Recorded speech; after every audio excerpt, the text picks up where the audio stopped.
Hello, and welcome to Twenties, Aplenty, and our weekly campaign, the Headhunter Chronicles, a D&D adventure involving random people that met on the internet.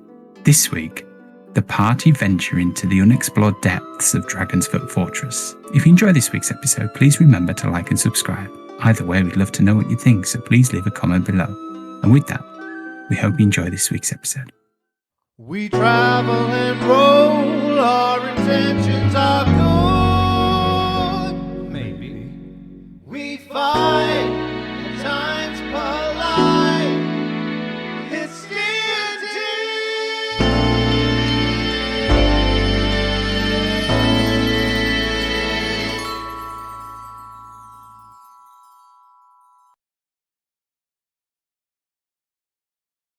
So, when last we set off, the group were at Wood's Edge and had just returned the Ascension Crystal to Lats. We started off with the group actually at the airship, and Korsk, ran by Jess last week, was questioning Lats about how the ship worked.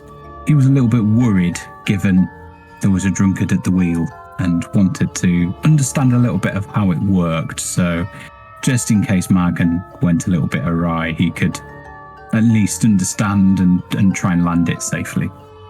After that, the group bade a fond farewell to Pepe before heading off to dinner at the Asinos with Marcus's parents. There, they found out they weren't the only guests. There was a number of business associates of Marcus's father and Marcus's mother, and a lady who had recently come to Wood's Edge called Doris Sheeta, who the group later found out was a maid in the palace of Elf's Edge. She revealed during the meal that Elf's Edge had actually been taken by the Nicalians. The government and the royal family had fled to Archer's Fort, but her path there was blocked, so she had to find her own way to safety. She went through numerous towns, some were occupied by the Nicalians, who were cruel and ruled with an iron fist. Others had been completely wiped out, slaughtered. She hadn't seen anything herself, but she had heard rumour of the dead walking the streets in the slaughtered towns. She headed over to Great Toe and then made her way down to Little Toe and then found a rowboat.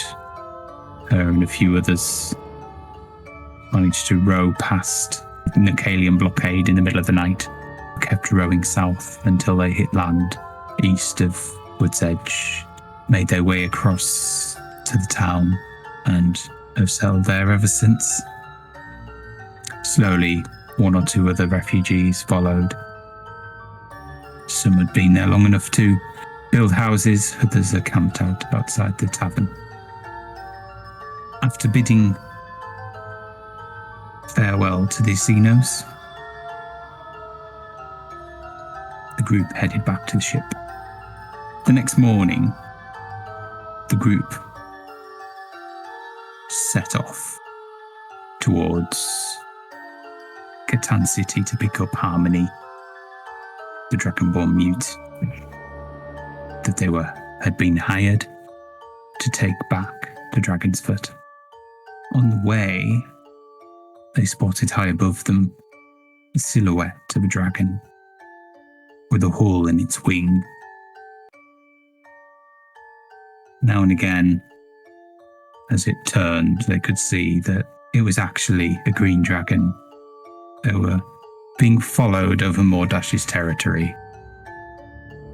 He didn't seem to be making any attempt to attack, though. A few hours later, once they were over the woods, Mordash gave up his pursuit. Then the group headed down, followed the river, and landed at the North Dock in Catan City. They went to pick up Harmony, who bade farewell to Egron, giving him a gift of a medallion which had a sun and a hammer overlaid on top of it. like a warhammer. The sun being the symbol of Thermo, the hammer being, well, the group couldn't discern what the hammer was for. The group then headed onto the airship once more and headed south. During that evening, a storm hit. One of the crew members almost flew over the top of the airship, but managed to grab hold of a rope, one of the loose ropes that the crew were battling to secure, make sure the sails were secure and the masts weren't going to be pulled away. And the group led by Varric started to pull the man in, but he began to slip. So Luci flew out to grab him, and just as he let go of the rope, Luci caught him and brought him back onto the ship. No more events such as that came that evening, but the ship was nonetheless battered, which moved the group off course west above Jamanch. The following day had very strong winds, which again battered the ship and blew it off course. That evening they found themselves between the Fire Bay and Terror Lake. On one side of them they could see a large army making their way south from the Fire Bay, heading towards the town of Terror Lake. When they looked out over the edge of the ship to the other side, where Terror Lake was, they could see smoke rising. One of the group borrowed Margan's spyglass, and they could see that the tops of the towers in the town had melted, and the buildings below were ablaze. The group discussed whether or not they should go and investigate, help. But Cleo and Korsk were very wary that that was the region that the Dragon of Arm was suspected to be. So rather than put the airship in danger, they continued on. Another night passed and they found themselves landed near Ankle's Fork, spent the evening there repairing the ship after another storm. And then the next day, they set off and found themselves at Dragonsfoot. They circled the large fortress, gargantuan fortress. They could see that only part of it was occupied, albeit still a large area. This fortress was bigger than everybody but Varric had probably seen before. Varric having grown up in the village of Dragonsfoot, in the shadow of the fortress. As they went round, they could see its blue stones, and they could see drapes hung from the main entrance, white with the same symbol on, the yellow sun and a grey warhammer, similar to the medallion that Harmony had provided to Egron as a gift. The fortress itself was built into the side of the mountain. There was an overhang which provided a perfect landing space outside the front door. Margan navigated the airship around the castle, kind of spiralling as they went down, and landed himself perfectly on the space on the overhang. Just as a whole crowd of Dragonborn priests and their associates had gathered in awe of the strange vessel that had appeared in the sky. The group were welcomed by a red Dragonborn priestess, an archpriestess in fact, called Imtak. Imtak was the head of the order there, and she welcomed them and thanked them for bringing their talisman back. Luci recognised that this was a term he'd heard before. When the group were in Westlands, heading south towards Owl's Edge, fleeing from the Nacanians, they were pursued by some witch hunters. These witch hunters had been looking for a talisman putting it down to coincidence. Luci kind of shrugged his shoulders and carried on. Imtak took the group into Grand Hall after announcing that the Feast of the Talisman would be held that evening. The group were invited as guests of honour. Imtak paid the group their 5,000 gold pieces and made sure that they had accommodation while all this was going on. Preparations in the big hall that they were in was going on around them. Tables were being brought into the hall and laid. Candles were being put up, so on and so forth, decorations. The group then decided to head to Dragonsfoot village itself. The village was a simple affair. Houses, an armourer that did simple weapons, feeding the military outposts that laid on the coastal road north towards Catan. A pub called the Snail and the Scale, and a general provisions shop. Varric remembering the general provisions shop, and part out of need for some equipment and part out of curiosity to see if the nice old dragonborn lady that ran it was still there. The group made their way into the shop. Inside, indeed, the lady was there. She didn't notice the group at first. She was golden dragonborn, bent over. Big, thick glasses, like jam jars. She clearly was hard of hearing and poor of sight. Varric requested some camping supplies, I think some rope and 10 candles. She thought she was a little bit confused because she heard 10 candles. In the end, Varric ended up with 10 candles for the general's tent and a few other things. Amanita, in the meanwhile, was stealing shiny things from under the nose of the lady. Spoons, hammers, so on and so forth. The lady commented that she thought Varric looked quite familiar and asked what his name was. Naturally, he told her his name, in which case she wished him good day, and that was the end of it. She would not look him in the eye. The group headed back up to the castle, killed a couple of hours, and then afterwards, gongs rang out throughout the occupied bit of the fortress. Candles were lit all over the fortress as well. Every window there was a candle. In every room there was more candles. The group headed down to the hall in which they'd previously spoke to Imtak and found that tables had been laid out. Think of the Harry Potter films, the Great Hall there. But at the end, instead of one big long table, it was 3. 1 at the head and 2 either side. The Archpriestess and the High Priestesses and Harmony were sat at the top table. The crew of the airship was sat to the table on the left, and the party and Lats were sat to the table on the right. It was a fancy affair.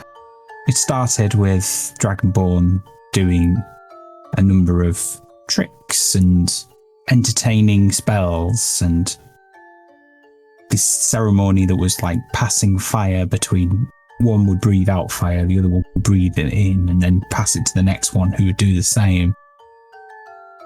Then food was served.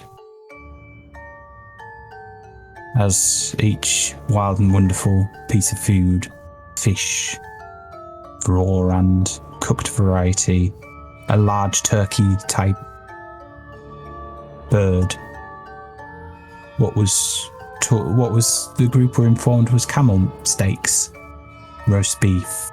There was fruit of all sorts of kinds, including those from Catan.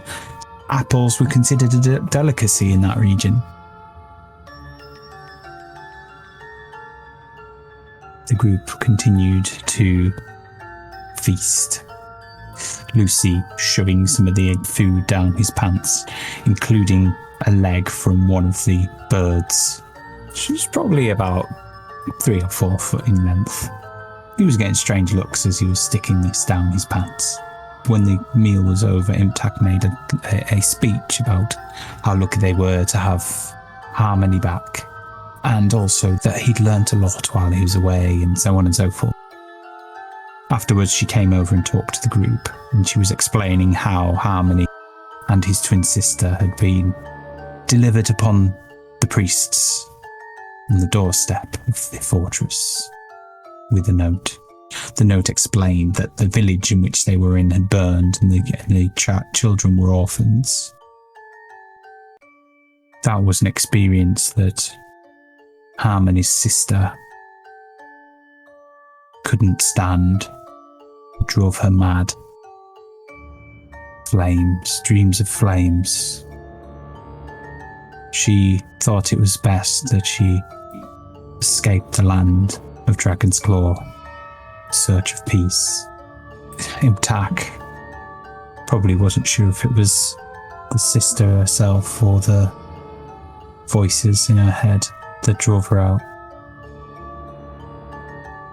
In the meantime, Harmony was showing quite an affinity for arcane abilities. So much that at some point he will be dragged into the war in the military. To try and prolong that, they sent him north so he could tone his skills. Before she could go into too much detail, a white dragonborn approached, a man called Yombad. Yombad was pleading with her to attend to a problem that they'd found at the dig. Yombad, she explained, was in charge of the exploration of unoccupied areas of the castle. Even though they'd been in the fortress for decades, centuries even, they hadn't quite explored it all, such as its vastness versus the number of people that reside there. He explained that they were digging in some ruins below the fortress, and they'd heard disturbing noises, like a large beast scurrying, as though something dangerous was down there. Who was on the dig refused to move anymore without protection. He suggested that Imtak send some warrior priests down to help, given the military weren't coming. In the end, the group agreed to look into the matter for a fee of 700 gold pieces if they managed to get rid of the danger or prevent the danger coming to the people in the dig. After she went away, Varric took the group to one side and explained that the reaction of the lady in the shop was because people might not like him round here. And he said for that reason he should probably go by a different name, and suggested the name Dustin. He then, behaving strangely, headed out of the hall. As he headed through the hall, Margan, the captain of the airship, stood up, shouting across the hallway, "Where are you going, Varric?" But it was too late. Varric had gone. Unbeknownst to him, he'd just been outed to the whole hall. And I believe that is where we pick up. So, the Feast of the Talisman is beginning to wind down. What would you like to do? Lita's just gonna head to bed soon, as Varric's left. Korska's been not very subtly stuffing himself as the feast went on. but a bit perturbed that Varric has got up and left so suddenly, so he's going to go and try and find him. Cool. Okay. Lucy's feeling bright. I see.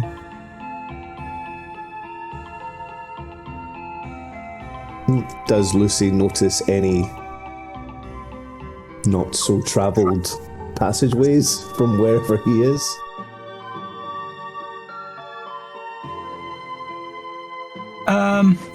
That he could slip out of? I mean, the hallway has a large entrance. There are passageways off to the side. Okay. Lucy's going to try and go down one when nobody's looking and have a little bit of an explore. Okay. Would you roll an investigation check? Oh.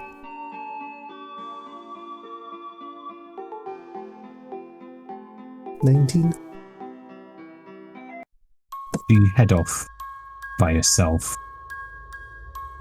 down a passageway. You can kind of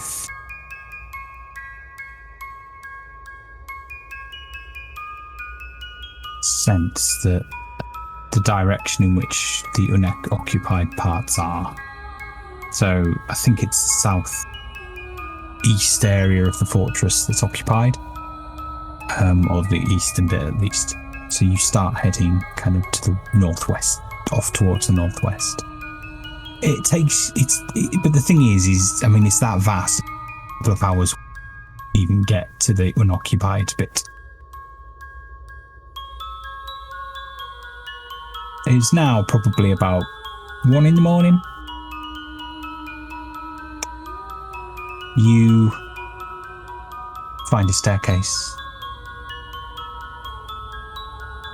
You head down that staircase. And you find quite a lot of cobwebs.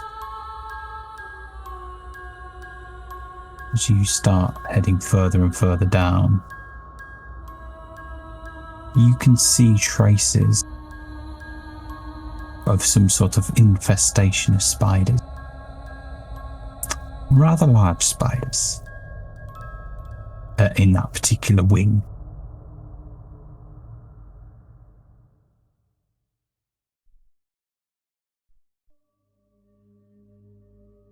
Lucy keeps going.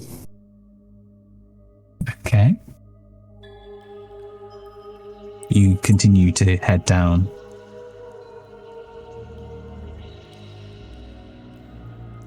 It's quite dark.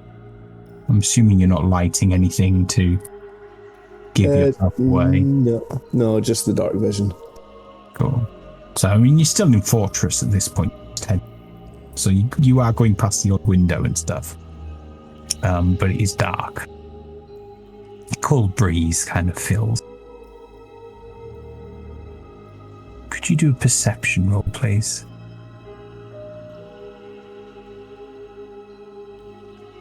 Lucy's about to get abducted by spiders or something like that. Natural 20. Okay. You notice in front of you the staircase that you're on has a few steps missing. Okay. Clear yourself over the steps.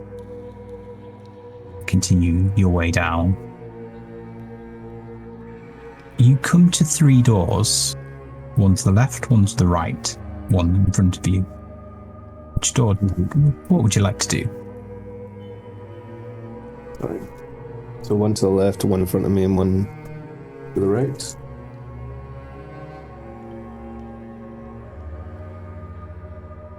Okay.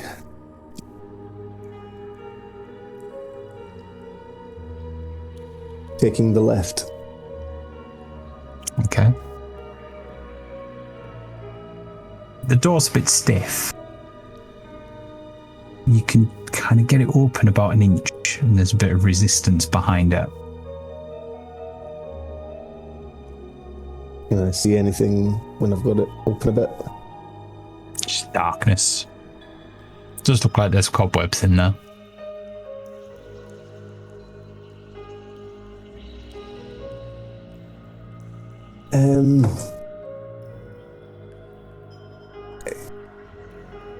All he sees is cobwebs.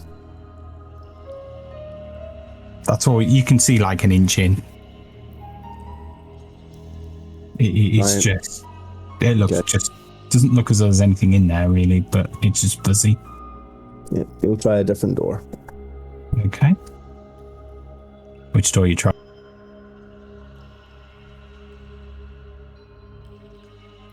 The right. Okay. Again, the door is quite difficult to open. Could you roll an investigation check?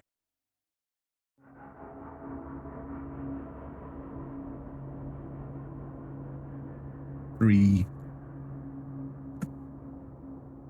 Okay. The door seems quite difficult to open.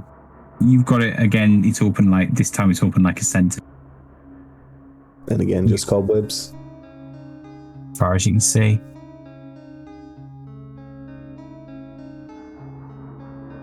Try the middle door. You open the middle door.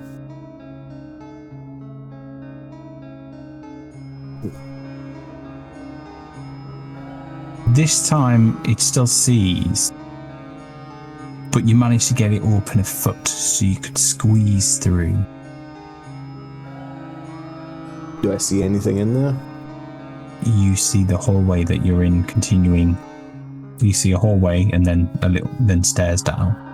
There's a window on one of the walls of the hallway as well. Let's see, we'll squeeze through and continue on. Okay. You continue walking down the passageway. You walk past the window that's smeared with dirt. You can kind of see the moonlight shining. You continue on for what seems like quite a long time. And then you come to a junction. You can go left or right.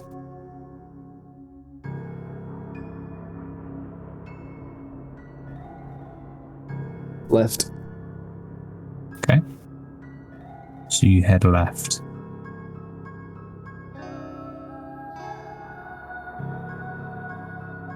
You come to a stairway upwards.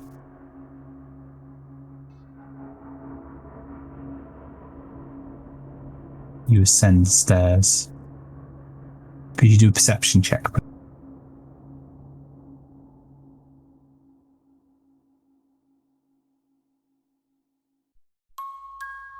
14.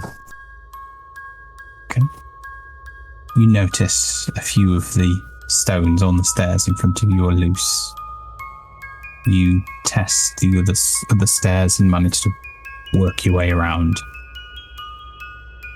Or the other stones and work your way around. In front of you, it's like the stairs keep kind of turning. After a couple of right-hand turns up, you see a shadowy figure at the top of the next flight of stairs. Hiya! Looking for the toilet. The figure just stands there. Is this the queue? No response.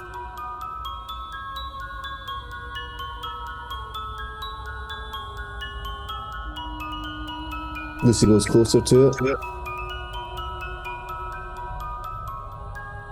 You start to head up the stairs. Could you do a perception check, please?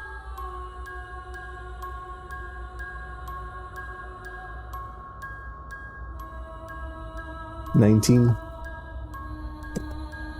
As you place your foot on one of the steps, you manage to save yourself as the rock crumbles beneath your foot and starts to spill down the stairs. You continue on. You're now about a meter away from this dark figure. You can tell it's wearing old, rusty armor.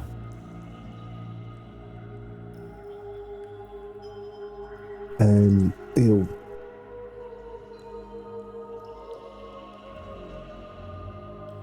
try to create a bonfire on some stone somewhere just to create some light to look at what this figure is. Trying not to set fire to other things. You begin. You set a small fire. You notice there's a sconce, a torch in a sconce, and you light that. And but it's partway. It's kind of partway back down the stairs, so you light that. You can see the flames weakly make their way up, and you can see the shine on the rusty armor. Still, the armored figure does not move. And you see the shadow of another one just round the corner, stood in the opposite corner to that.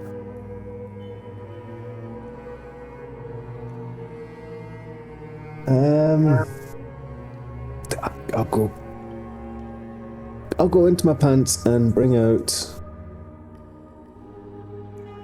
the thief's hooded torch thing. Okay. Just so I can see, and then go towards the first rusty armor shadowy thing.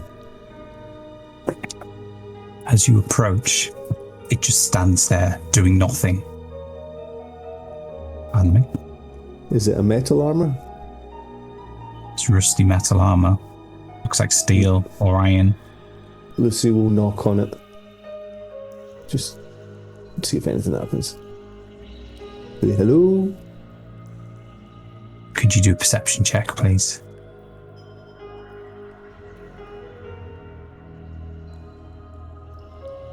$16. You go dunk, dunk, and this hollow noise rings out throughout the tower.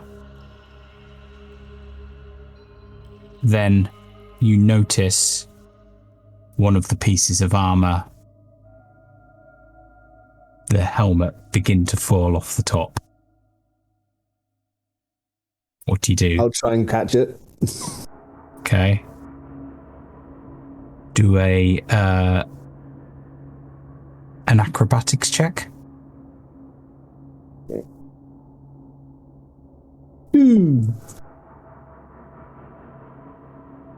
You go to catch it, and as you go to catch it, you smash it. The remainder of the body and pieces of armor just collapse to the floor, ringing out all around. And with that, Lucy will run very quickly back to where he came. Darren, we're all going to wake up and ask, who let the giant spiders out? And just try and sneak back into where everyone else is.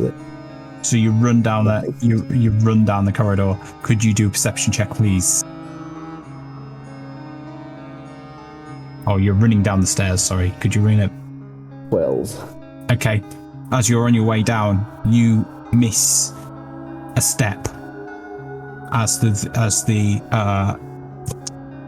stone is loose. You go flying through the air. Could you do an acrobatics check, please?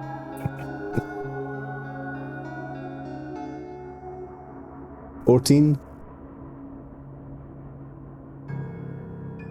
You begin to you go into a roll and begin rolling down the stair, managing to just stop yourself before you hit the wall at the bottom.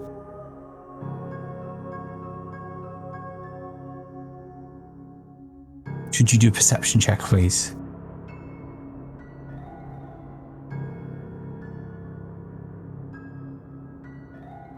Or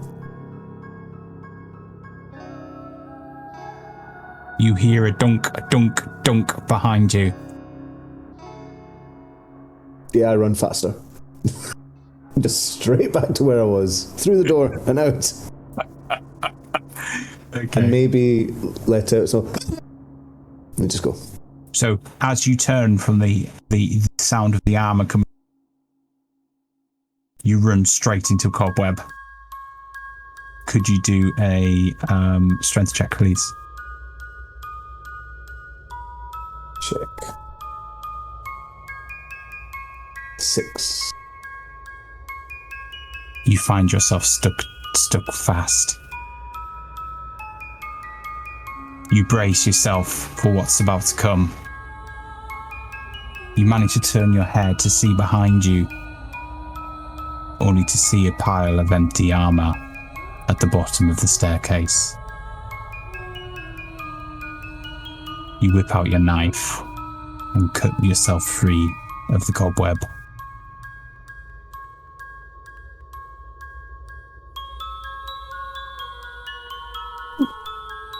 And then I'll try and continue back to where we were, where everyone else was. Just, yep, nothing happened.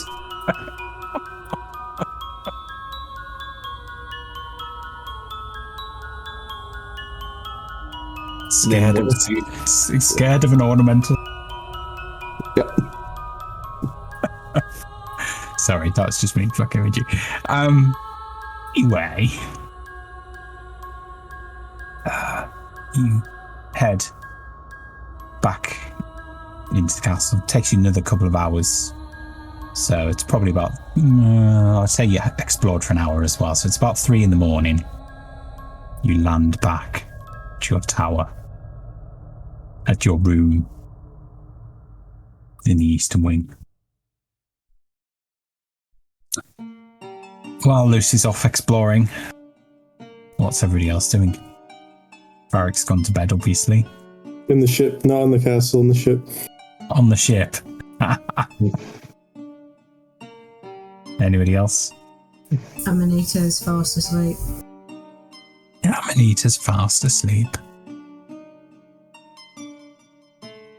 I imagine Course gets as far as the ramparts and sees Varric walking off in the direction of the ship. And he'll just furrow his brow a bit and then start walking back into the castle. Okay. Where he goes to sleep. Cool. So, next morning, you are all awoken at 6 a.m. sharply by the sound of a loud gong constantly ringing to signal breakfast. So everybody bar Lucy has had a long rest.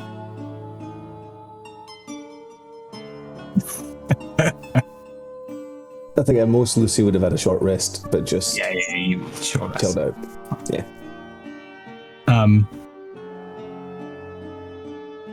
There you are greeted in the great hall with, in the big, large hall with hams. Or what you think is hams. Some sort of cured meat or cured animal. Looks a little bit like a boar, but you get an impression this is some sort of desert creature. Varric's there tucking in, being quite familiar to him. He just starts scoffing away. Also available is like goat's cheeses and kind of the fermented goat's milk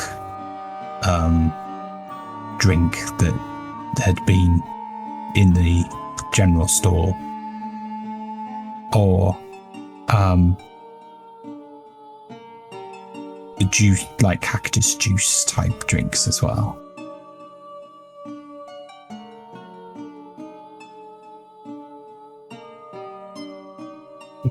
After breakfast. Oh, cool. Oh, no, it's just about food. It's fine.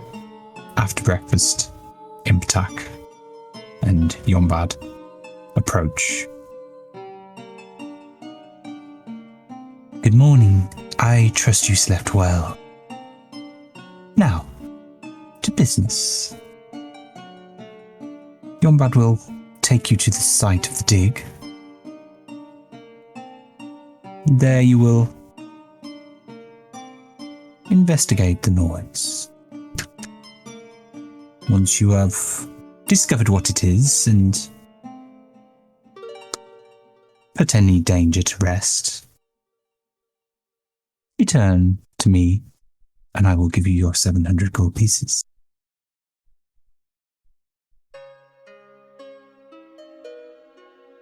Yombad takes you out. Some of the trip looks rather familiar to Luci. Takes you pretty much where he'd be the night before, but instead of turning left and up the tower, Yombad turns right and down. And he's explaining at the time, "Oh, there's quite a lot of spiders around here. Don't worry. They're mostly harmless. I'm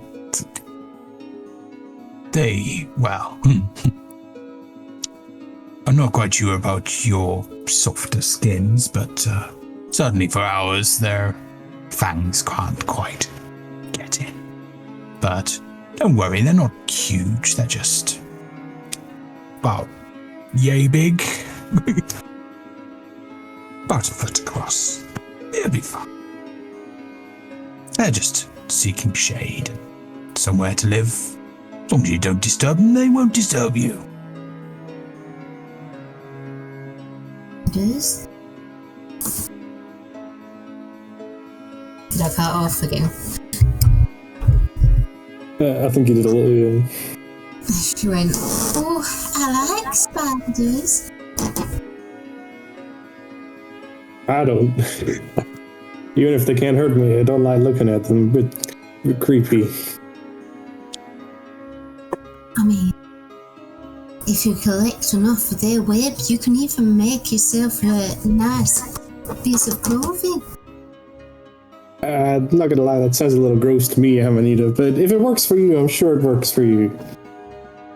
Amanita, I think you're confusing silk with spider silk. They're not the same thing.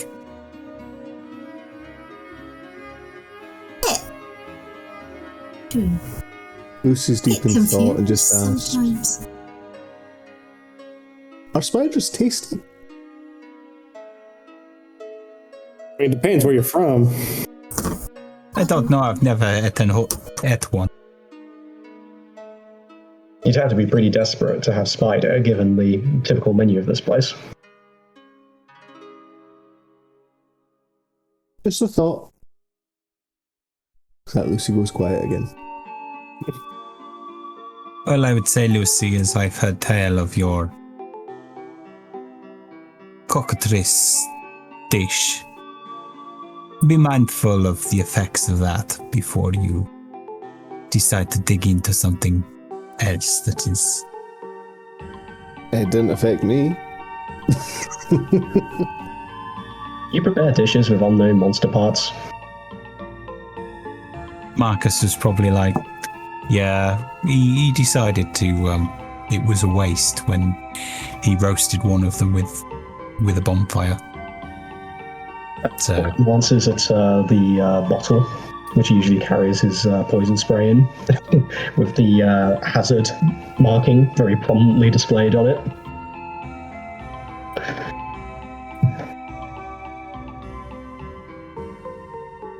Indeed.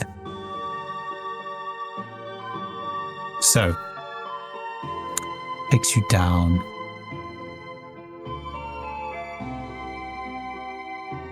So, you've eaten. You're 3 hours in now.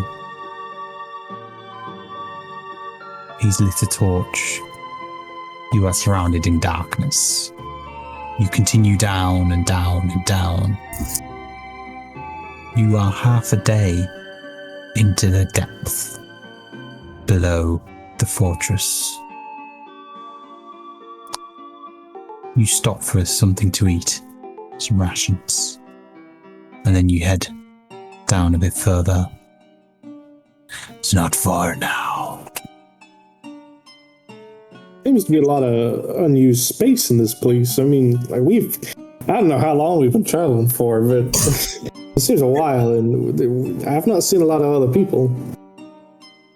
It was once a fortress to a great army. You should know this, being from our lands. Once there was a war between our kind and the humans at the beginning of this age. This fortress was on the front line, and now stands as testament to our power as a great nation, a strong nation. Yep. However, in truth,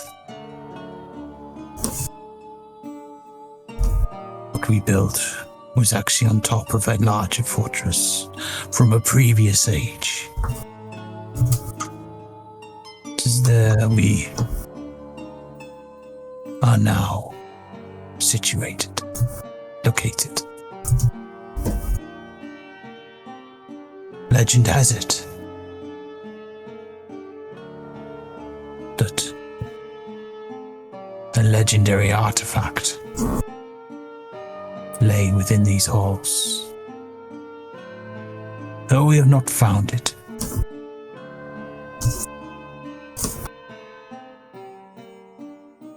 in the 400 years that we've been here, searching.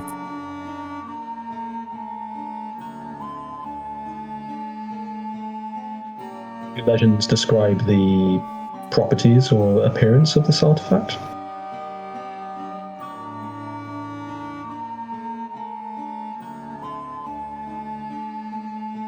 Sorry, people are sending me messages.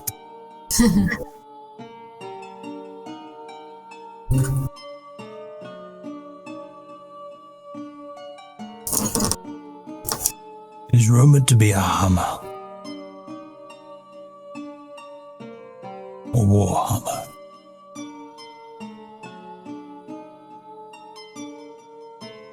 In fact, our order here has taken that symbol as part of its emblem. The god Firmo is worshipped all across this land, but locally to Dragonsfoot. The priests also worship the god Newstad. But here, it is rumoured or believed Newstad's justice resides. I suppose that explains the monastic behaviour.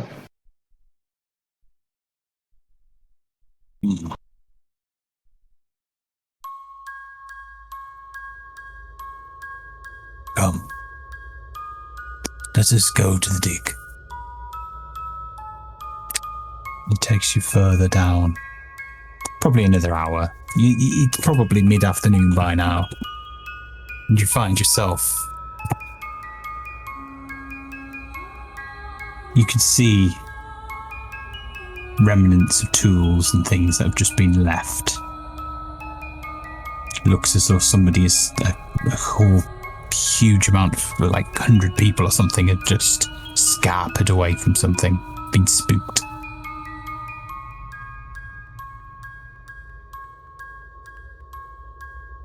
It is here that the noises have been heard. They started when we uncovered this door.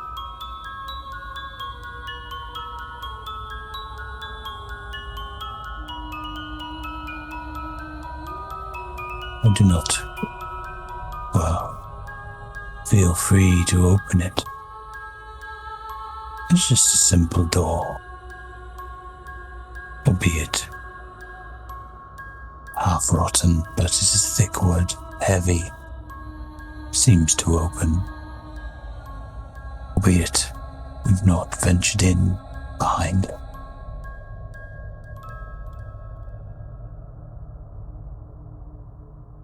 You're saying you don't know what's behind this door. You know it opens, but you've not been behind it.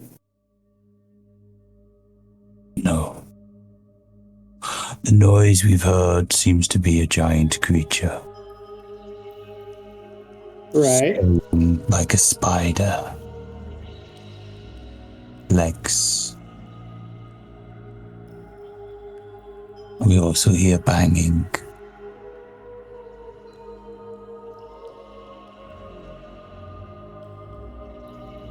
Right. Scream and shout. Scarpering of lesser animals such as rats. Right. Now, just for our own benefit here, you're saying that there might be a giant spider behind this door, or something of that kind. I'm saying something behind this door. But you think it's a spider. I said it seemed to make noises like a spider's legs upon the walls. Right. Okay, gotcha. Now, are you wanting to keep this door intact? Like, if this door gets destroyed, do you care? I would prefer it to be intact to keep whatever is in there in. Alright, but what if we killed whatever in there? I'm not volunteering our group for anything, we're here to just investigate. But, if it does come to that... Providing you remove any danger, and that danger cannot escape while you are tending to it, then you may do what you wish to the door. Alright. I will wait a little further up the passage, an hour or so. Once you're done, come and find me. Alright. No worries. And he turns and heads off in a rather quick fashion, as though he himself is scared. Suppose the doctrine of coexistence only goes so far, then. Yeah. Only goes so far when your coexistence starts to cause issues and you can't investigate for the things you're actually looking for, apparently. So, what's the game plan? Do we want to go in magic blazing, blow up the door, fight the thing, leave, or do we want to do something else? As you talk about blowing up the door, Korsk immediately turns and looks at Lucy. Lucy is trying to open the door. Lucy, wait, don't open that door yet, please. He managed to resist the urge to just open it originally, but then when the man mentioned spiders, he was still on the thought of, I wonder what they taste like, and so he's trying to get in. Whether he can open the door or not, I don't know. You pull on the door, and it slowly begins to move. You would probably need somebody's assistance to open it properly. Until he was right, it's not locked. That's great, Lucy. If you want to come away from the door just now, though, that'd be great. Oh, well, okay. We can get to it in just a second. I just want to make a plan before we go into this mess, because I don't think it's going to be as simple as go in, stab a spider, and leave. Lucy will push the door shut before coming back to the group.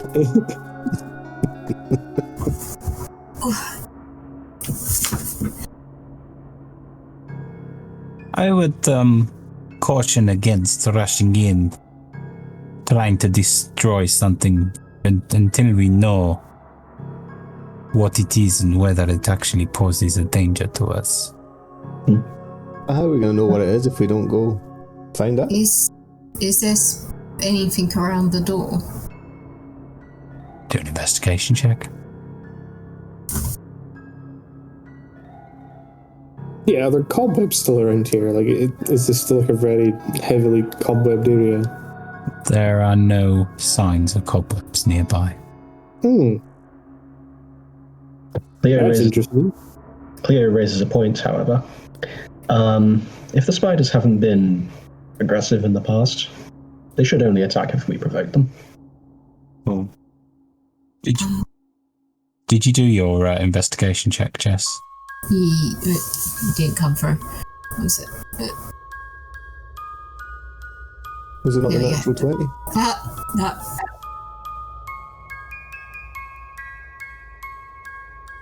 Oh no, that wasn't very much. So, around the door you see a door frame.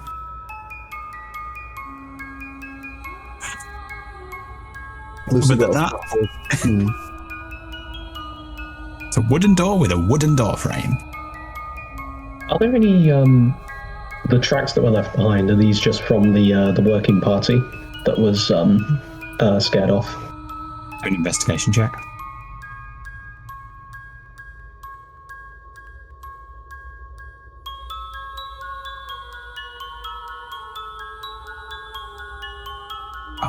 As far as you can tell, you can see small animals have also fled the area at times, both more recently and also further back than when the humans fled, the Dragonborn fled. Nearer. It's not just the workforce, there's an entire ecosystem living down here. Yeah, and they seem scared of what we may be wanting to talk to, and I don't know. I that sounds bad to me. I mean, I could always turn into a spider.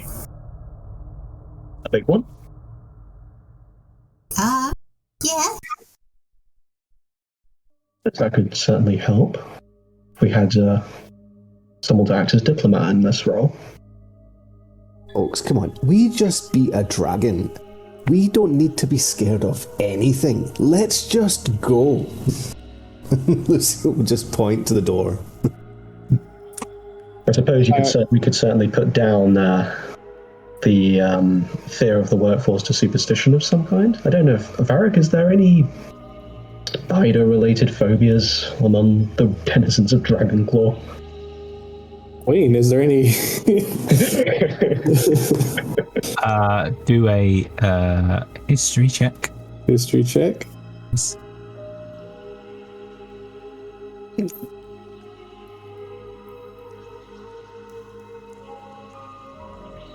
I don't have an idea. It's been a long time since I've been home, so. As far as you're aware, though,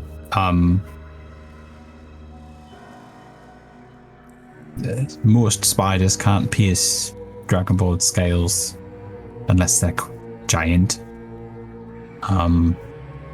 So, I mean, generally, the spiders that Yombad I talked about were probably like a foot wide, so nothing to really worry about. Yeah, I suppose it was a long shot. There are spider-like creatures in the desert that live underground. Oh yeah. But you wouldn't expect them to be this deep. They're more attracted by the heat of the sun to near the surface. You're quite deep down. The fact that the stifling heat you get above ground is actually quite...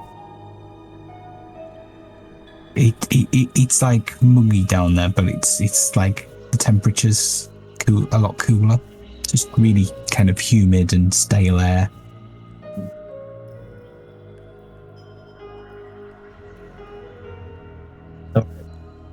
Well, as Lucy says, we're not going to learn much more by sitting here thinking about it. It's time to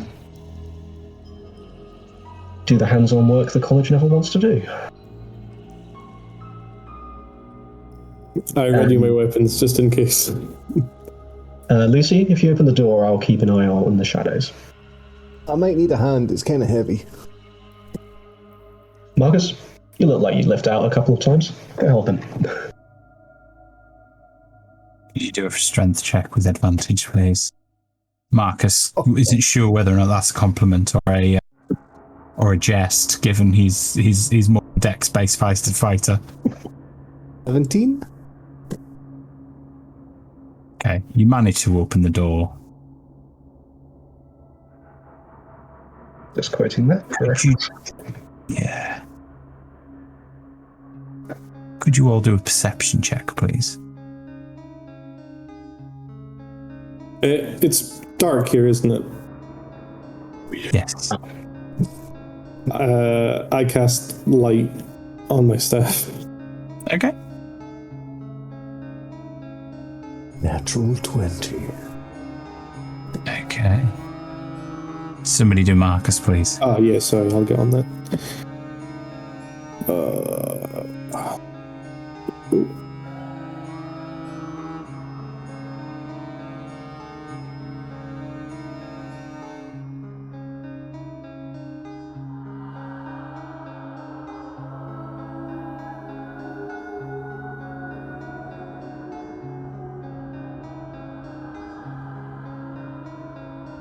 So as Marcus pulls back with Lucy, he's kind of the one that's left.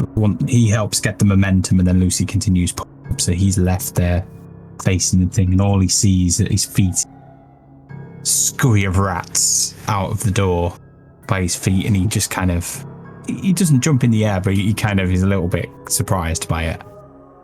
Amanita similarly kind of sees these rats heading towards her and just but everybody else is kind of prepared for that sort of thing. Notice it, can tell it's going to happen by the squeaking of the things as the door begins to open, squeaking of the rats as the door begins to open.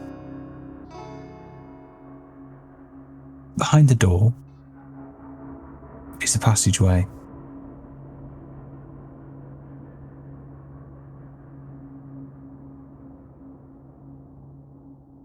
The end of that passageway, there appears to be a room.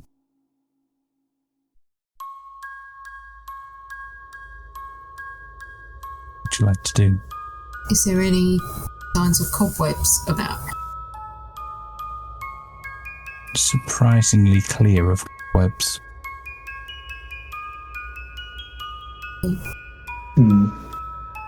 There goes the spider theory, I think. I'm not sure if this is a spider. There would be a reason they hadn't expanded their network down this far.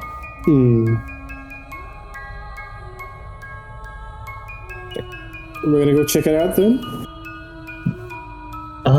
Wayne, actually, if Course takes a moment to recall some of the types of monsters he might have read about in the college, would that be a nature check? That would be a nature check, yes. Okay. So you'll hang at the door and try to recall. So it's types of predators in these kinds of cave systems.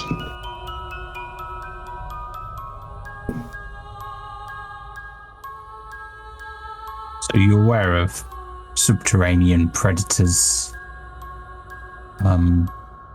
Nothing that kind of jumps out at you that would be relevant here.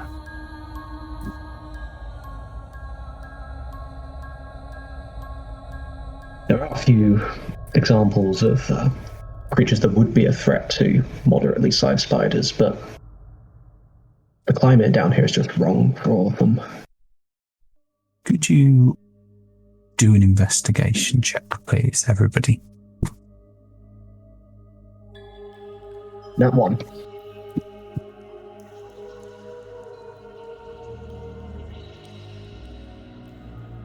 Okay. In the tunnel, in the passageway, you can see there's a layer of dust. However, areas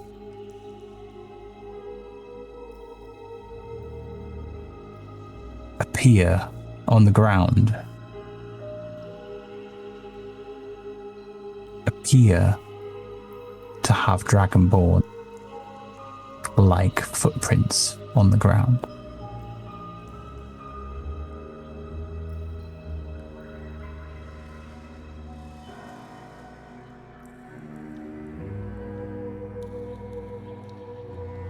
both recent and fairly old. Lucy just gasps. Sewer people. Well, you might be right, Lucy. What? 2 sets of footprints for that, Lucy? Well, this looks like a sewer. There was rats. They're in sewers. Maybe this is a sewer. This is the underground of a fortress, Lucy. And where is the sewer? Underground. I mean, it frustrates me because you're not wrong.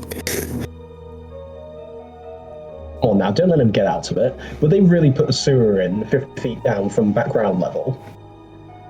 I mean, it wasn't at ground level. I don't know what level we're on in terms of what the ground is, but we were on a mountain before, and that's well above ground level. We're getting off topic. We need to... Who knows, this is a fortress from the previous age. They may have done things differently.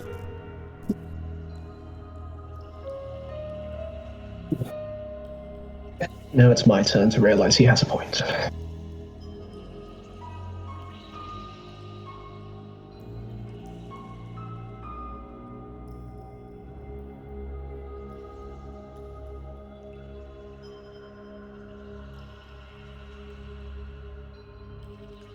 What are you doing then?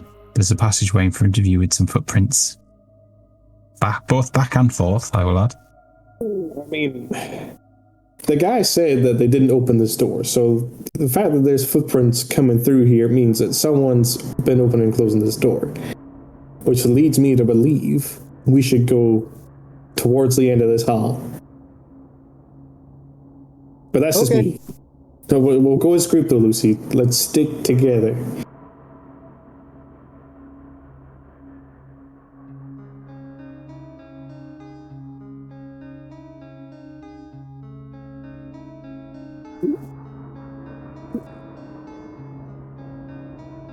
You head down the hallway. The end of the hallway opens up into a room. On the wall in front of you as you enter, you see a number of runes have been carved, arcane runes. They begin to glow white. Do you recognize the runes?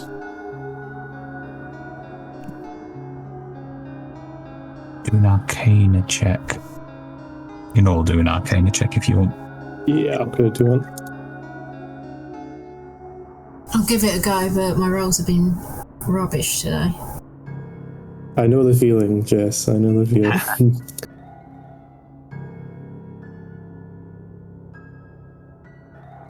Orsk draws his radiant dagger and takes up a position at the rear of the party as Varric leads.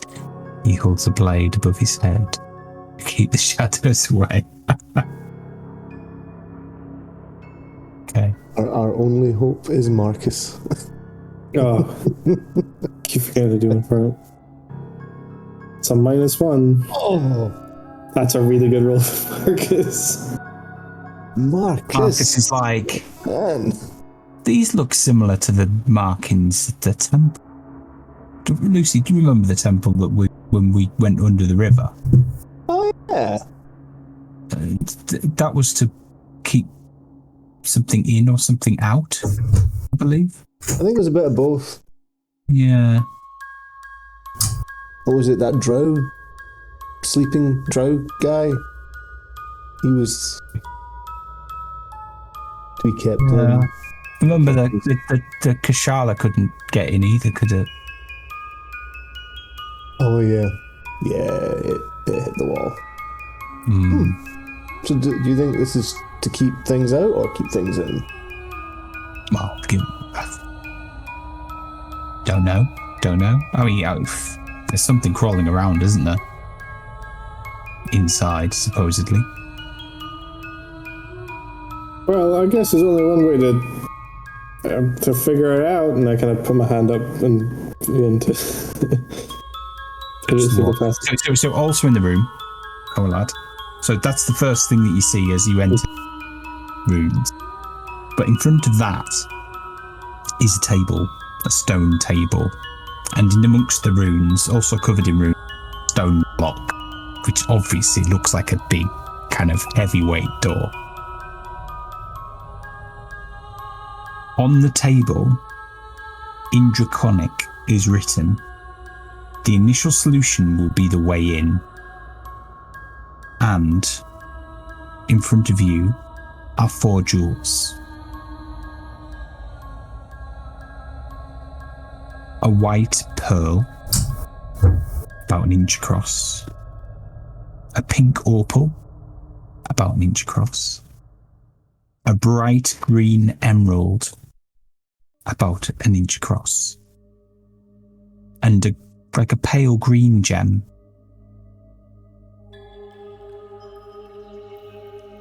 You don't immediately notice, that you don't immediately recognize.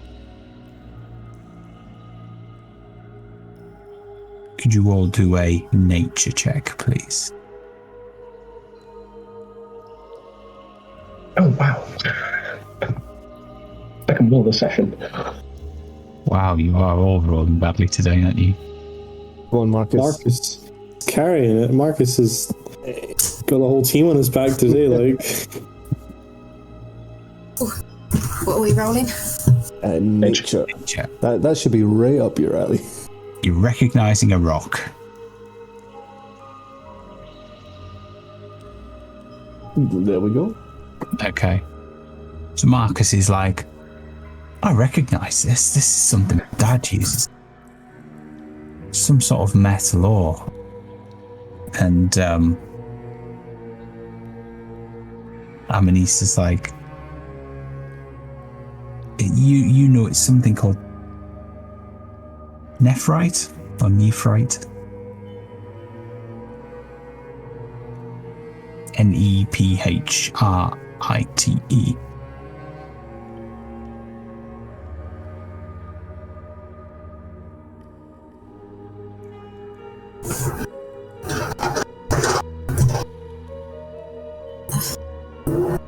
But he said it's in Draconic and it says the first solution will be the way in.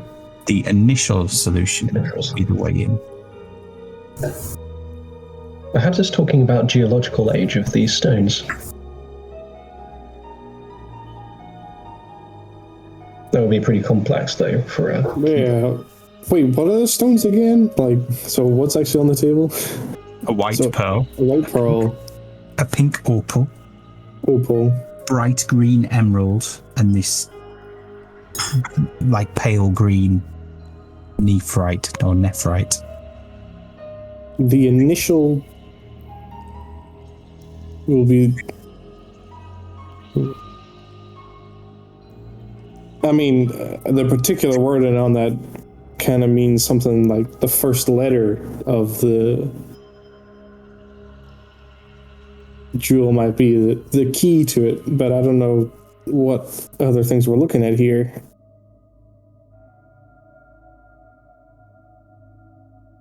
The initial to what as well? I'm just thinking alphabetically what comes first, and E for... Yeah, so each stone is set in like a little socket.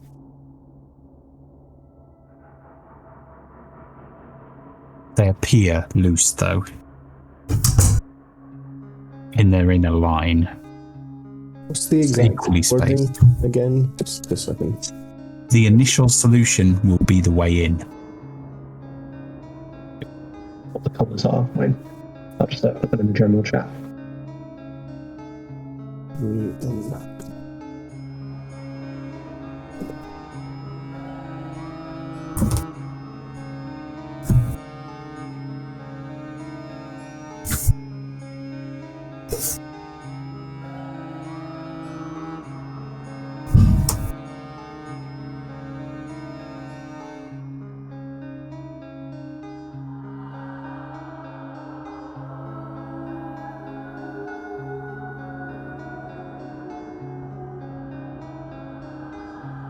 I mean, if it's all the same to everyone else, I think we should touch the emerald, but that's just my guess. Emerald, This isn't White Luci pearl. Charlie, but nephrite. What were the other two? pearl, nephrite, emerald, and Opal. opal. Pink opal.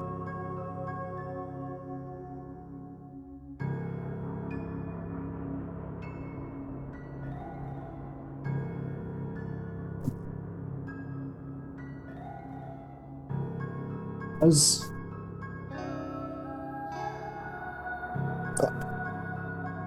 I'm not. Solution could mean something else, maybe.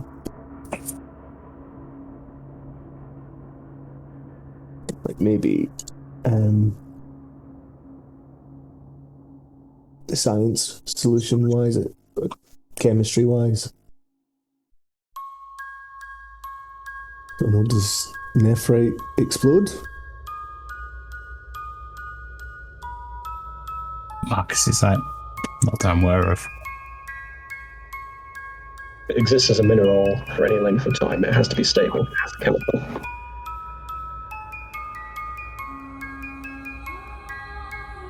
The stones are loose. Can they be freely moved in and out of the socket?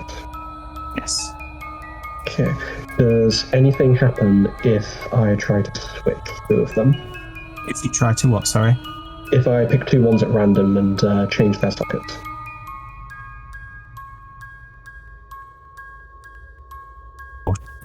So I'm assuming you the first two with the second two, so you take out the pearl and the opal, or are you just swapping two? Swapping two, so swap pearl and opal. See what happens. Okay, so you swap the pearl and the opal, which are the middle two. So it goes nephrite, opal, nephrite, pearl, opal, emerald. And what you've done is you swapped the two middle ones. You do that, nothing happens. Okay, so nothing bad happens if we try to experiment with this. The opal first. No, not the opal, the emerald, sorry. Emerald first. So you swap emerald with nephrite. Okay. So the order now is emerald, opal, Pearl, sorry, nephrite. emerald, opal, pearl, nephrite. No, No. yeah. Well, let's experiment with the initial theory then. So let's put it in order of emerald, nephrite, emerald and nephrite, opal, pearl. Nothing happens. Okay, Maybe I'm something afraid to do with the colors. what comes first as a colour though? Yeah. So you've got pale green, pink, bright green, and white. Because white should go last, being a combination of all colours.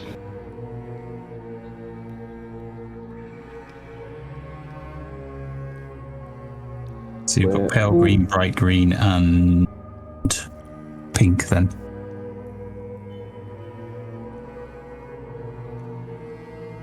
Wavelengths, perhaps.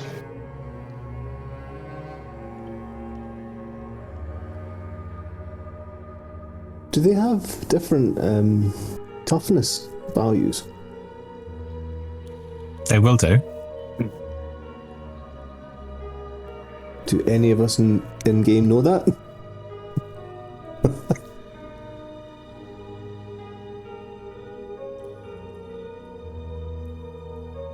You need to do a nature check to find that out. Let's see. And Wayne would need to do some Googling. Yeah, I don't know if it's like I can. Yeah, let's see. Just looking at a picture of Nephrite, it looks like... does not know. It looks quite soft. It's not edged or anything. Emerald opal.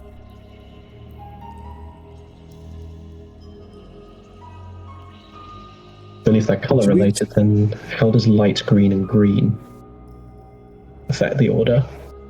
So it can maybe be pink, white, pale green, and bright green. Why does white come second? It's just trying to find the...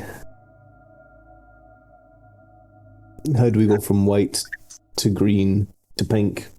Unless it's going from the pink into the white, and then white into the green. How does the colors relate to the... Pardon me. The message on the table?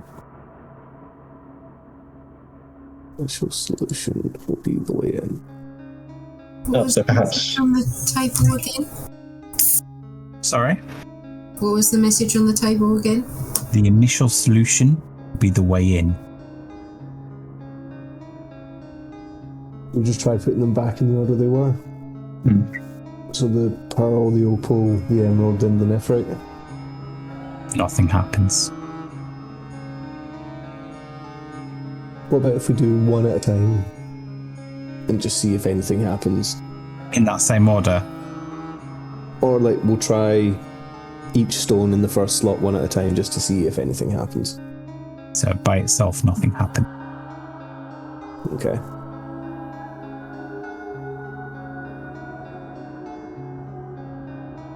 Around the room, see if there's any other signs of hints or anything, any other writings. Do an investigation check.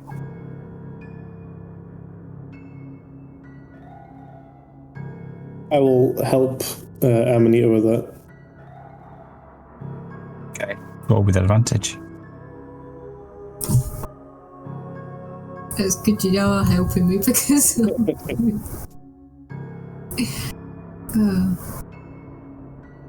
Hey. So what you do see, you notice on the ground the dragonborn footprints walk up to the table. You seem to have like a collection of footprints like at the table as though they've been there for a while and then moved on to the doorway. Both in and out.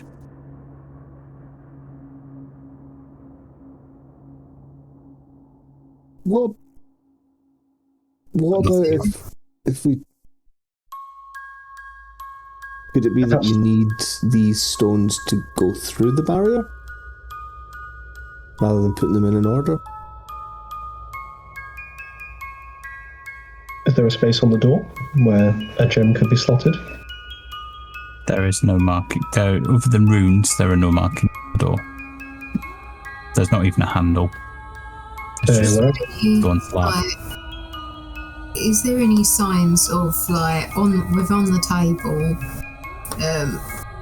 Is there any like markings, like scratches or anything that would make it look like basically if you were to go into an old room that was quite dusty, or if the dust would settle in a certain way so it would look like, or where someone's basically like in a fingerprint scanner, it's like you can see where certain markings have been. So clearly it appears as though all of the stones have been disturbed at some point. Both recently and some time ago. I'll give you that one. Yeah. So it sounds like, assuming the stones are needed to be slotted in here to open the door, sounds like what might have happened is someone came in, played with the stones for a while, figured out the solution, which opened the door, and then they changed it after coming back out. So the initial order we found them in is not the initial order that's needed.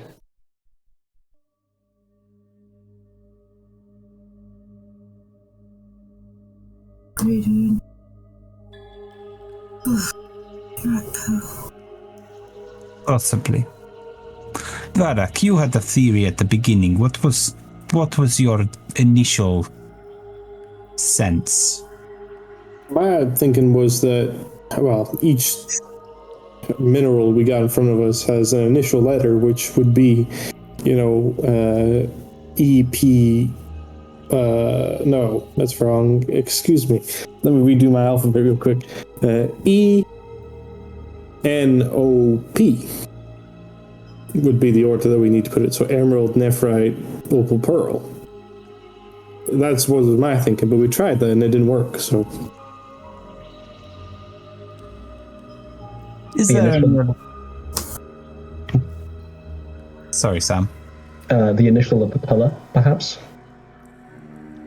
Yes, I was going to say, is there anything else that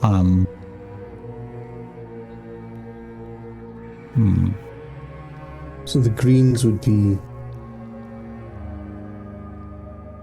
Maybe What about tricky to what place. about the second piece of the riddle? We talked about the initial solution a lot. What about will be the way in?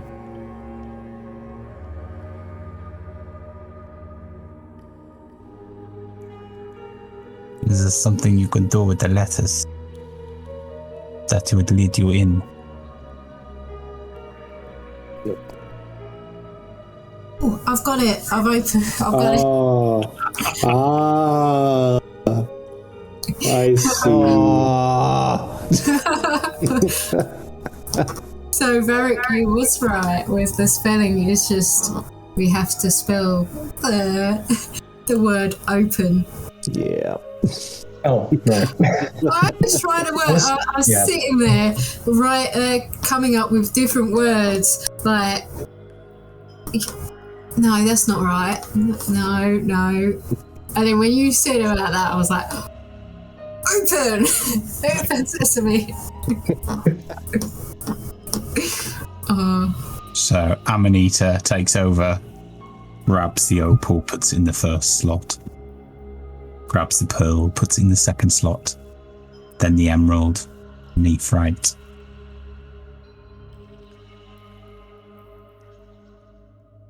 And you hear a rumble.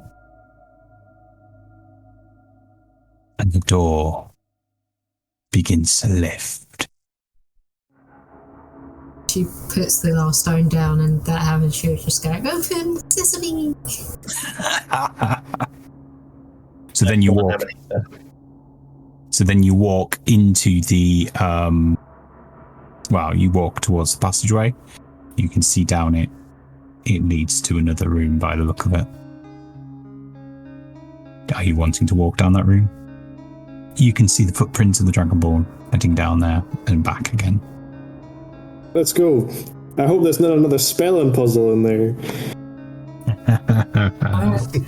I've had a crystal puzzle in my last campaign, and we still haven't worked it out. I mean, we worked the first one out, but the second one, we haven't got a clue. See, when you figure it out, you'll be kicking yourself. Like just like now, it'll be like the simplest solution. It'll be like, oh, why didn't we think of that?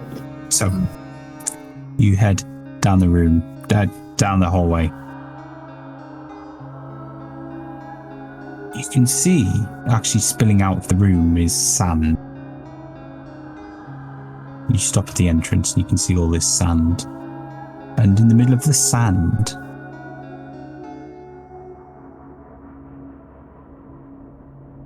is the stone statue of a dragon. And he's kind of got this orb in his hand and he's looking up like that with his mouth open.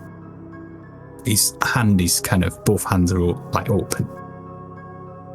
And they're kind of, one sticking out kind of off towards his left, the other one's kind of off towards his right, and he's looking at his right hand. At the bottom of the statue,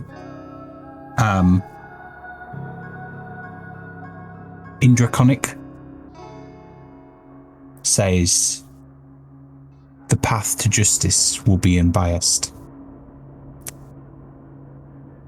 And you can then see the same white runes on the door, on the wall behind, and the same. Ooh, hitting my mic, and the same door, the same type of doorway, again with runes on it. The path to justice will be unbiased. Can we see another orb or something similar to the one he's holding anywhere in the room? If not, Luci will go digging in the sand. Do an investigation check.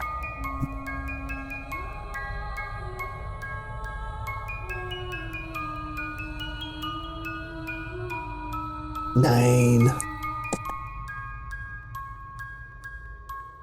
Don't find anything. It's another wordplay. We might do be know- now debating the meaning of justice.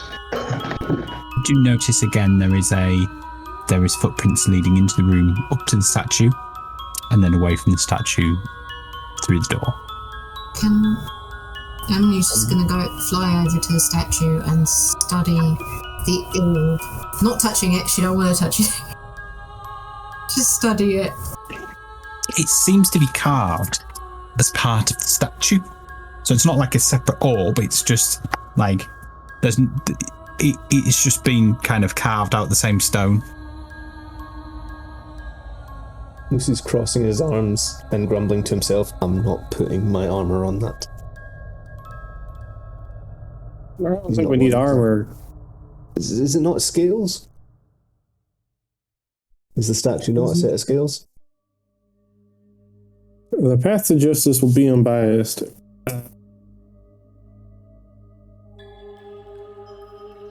Presumably, then, it means equality. Maybe it's where he's looking. Is he looking over at a particular part of the room? Just looking at his right hand. The orb.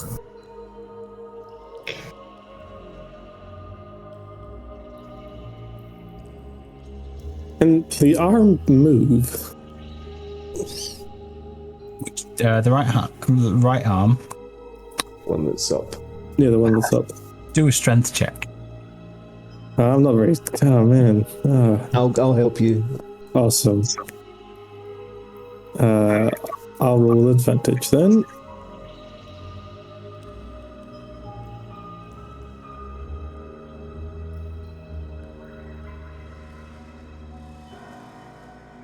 Was that with advantage? Oh, that was with advantage. Can Lucy also try? He'll just jump on and grab a hold of the hand and see what happens.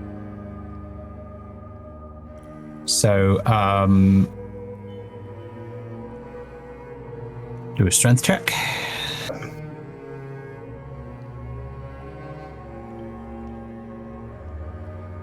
Roll with advantage, because I'm assuming Varric's also hanging off at this point. That's worse, doesn't matter.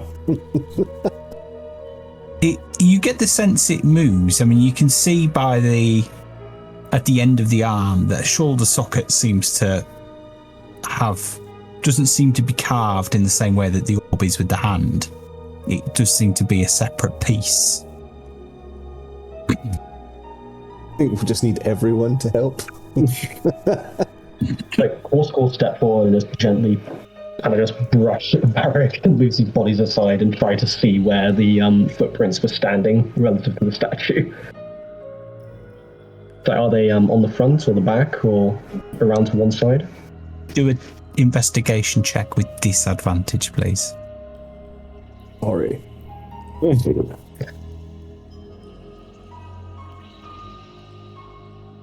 Oh, wow. It's so good. So you can just about work out that the particular Dragonborn had slightly bigger feet than Varric.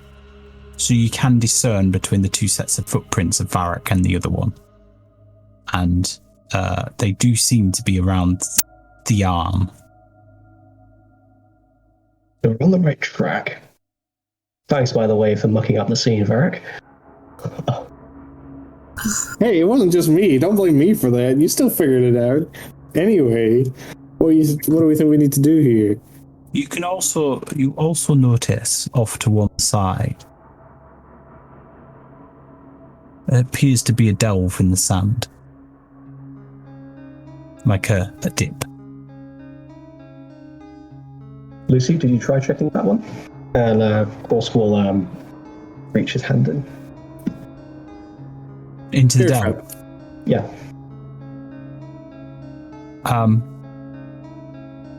Just looks as though there's some sand missing. Oh, Even the sand. wait a minute. Please just roll well. Nothing happens. That would have been a bit easy. Okay.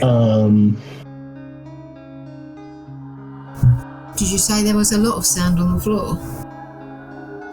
Perhaps quite a lot. You did probably about a foot of sand, I would say, across. It's like a beach, basically.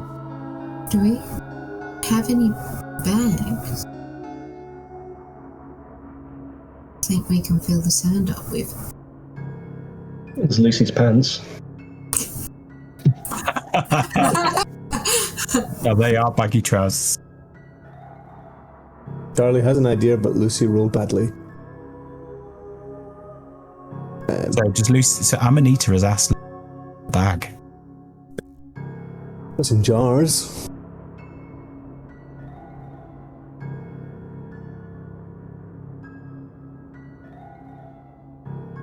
I have a Hessian sack that's covered in blood.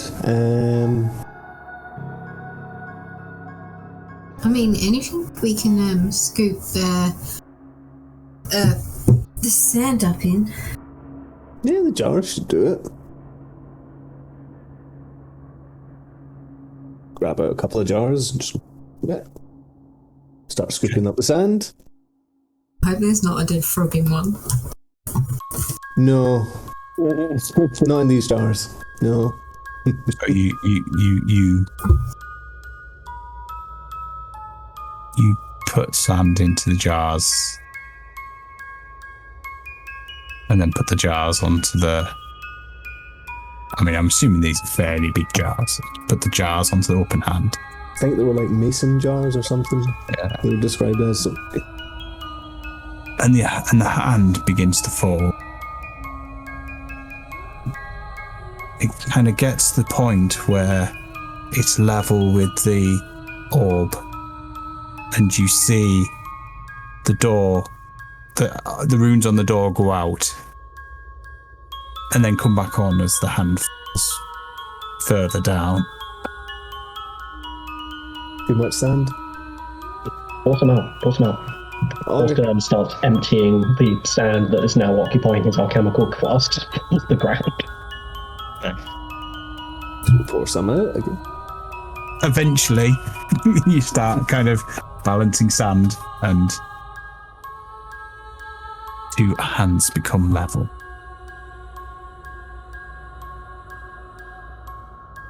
As they do, the lights on the door go out, and the door begins to rise. We should probably leave that there so that we can get back out, right? Yes. Yes.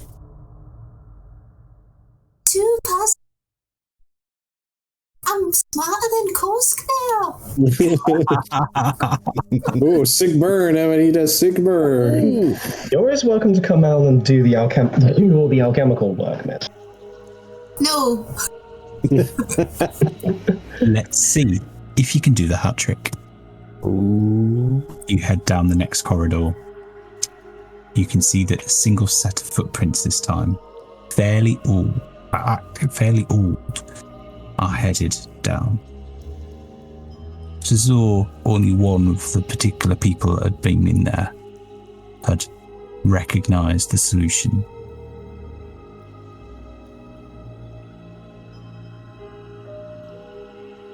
You work your way into the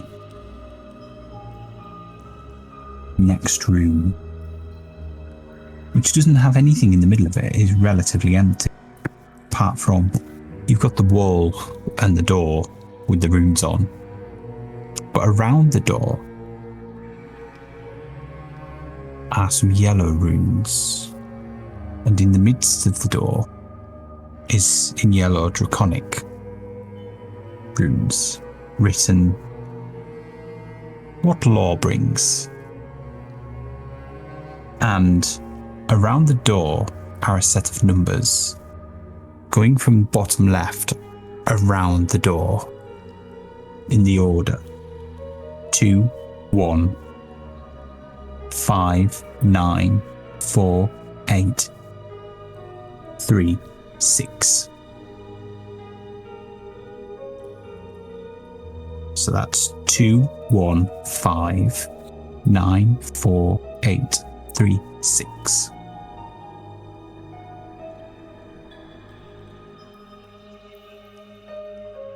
It's what law brings. And then in the middle of on the actual door says what law brings. Well, punishment, I suppose, but I think that's what they're looking for. What? Sorry. I don't know much about the law, but it depends on what law it means. Or we can reduce the possibilities by looking at the numbers themselves. It's every integer from 1 to 9, save 7. Put 7 at the end. Oh, it's a 7 at the end. Right. 7. Didn't notice that one. But it says 2, 1, 5, 9, 4, 8, 3, 6, 7. 2, 1, 5, 9, 4, 8, 3, 6, 7. Let's assume that you've investigated. One of the rooms was covered in a bit of muck, and you blow on it, and it ends up being a 7. Correct that.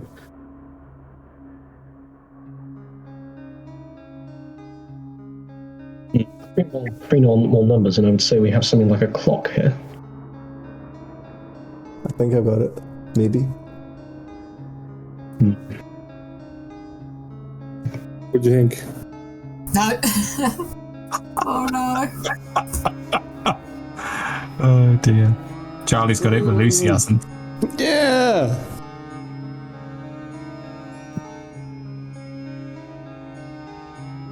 Somebody else has to get it.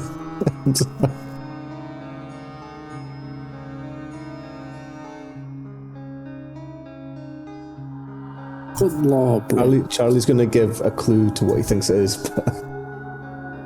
She's just sitting on the ground. Dun dun dun dun dun. Dun dun dun dun dun dun. Is that a theme tune by any chance? Maybe. I don't know it, sadly. It's not a program I watch, but I know a program is Yeah.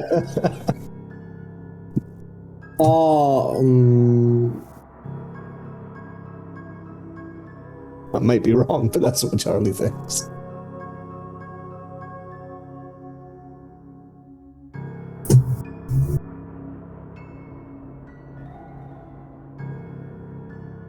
How are they arranged again? 2, 1, 5, 9, 4. Oh, That's around alright. the door. Around the door. Starting evenly, starting from bottom left all the way round to bottom right. Okay. Round the door frame, effectively. Okay, so let's try putting them in order 1 through 1 minute. So they don't look as though they move, but you can. They look as though you can press them in. Okay. I mean, this is a mathematical problem. I'm no help. I have a feeling it might be. How's your maths, Yeah. Charlie? So good, but I don't think it's a maths. I have a feeling. I need to know, but I have a feeling it might be something to do with like laws of numbers, so mathematical terms, probably. Don't know. So what was Toss going to try, Sam? I was going to try putting them in the order of a clock, but that wouldn't work.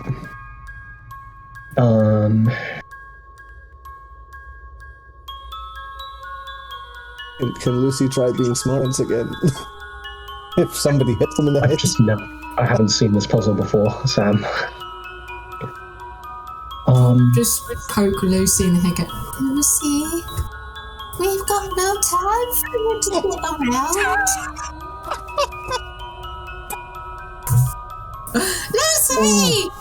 Have you actually rolled above 10 today? Yeah, like really pointless rolls, but yeah. He's rolled a lot, and nat 20, but like. Yeah, it was nat 20 for perception, I think. To make sure I didn't fall down the stairs. Alright, okay. Oh. Evenness, perhaps. Try pressing in all the numbers that are even. Okay, so you press 2, 4, 8, 6. They each one, as you press it, glows brighter, and then goes out. And then that's it. Does it go out after hitting a second one? So you hit the first one. As you hit it, it goes out. I use my devil's luck to make him a little bit smarter. Lucy goes up to the door and pushes all the numbers in order. So I'm assuming you go 1, 2, 3. You go. Well, actually, some of them are already out. So 4 have already been pressed. So I'm assuming you then go. I'm going to unpress them all so that they're off, and then. So you got to press the rest of the buttons for them to then light back up. So you press the rest of the buttons, they go out, and then light back up, and nothing happens. Lucy walks up. Bug, bug, bug, bug, bug, bug, bug.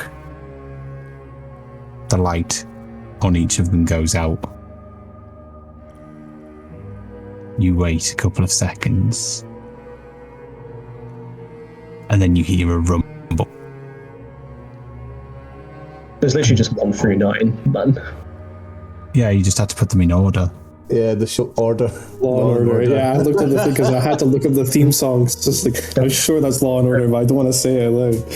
It's long. I looked at that and thought, no, it can't be that easy. Yeah. So you walk into the room. Well, behind there is another passageway. There are no footprints beyond this room that you can see. In fact, actually, roll an investigation check. Yes, everyone. Yes, please. Been very good with my investigation, so. 3 natural ones in a row. Wow. Turns. Let me get Marcus, see what Marcus rolls. Oh, I keep getting that ones on the investigation. We've rolled 2 this session already. We're having a bad day. So you can see. So as you move in, you can see lots of footprints.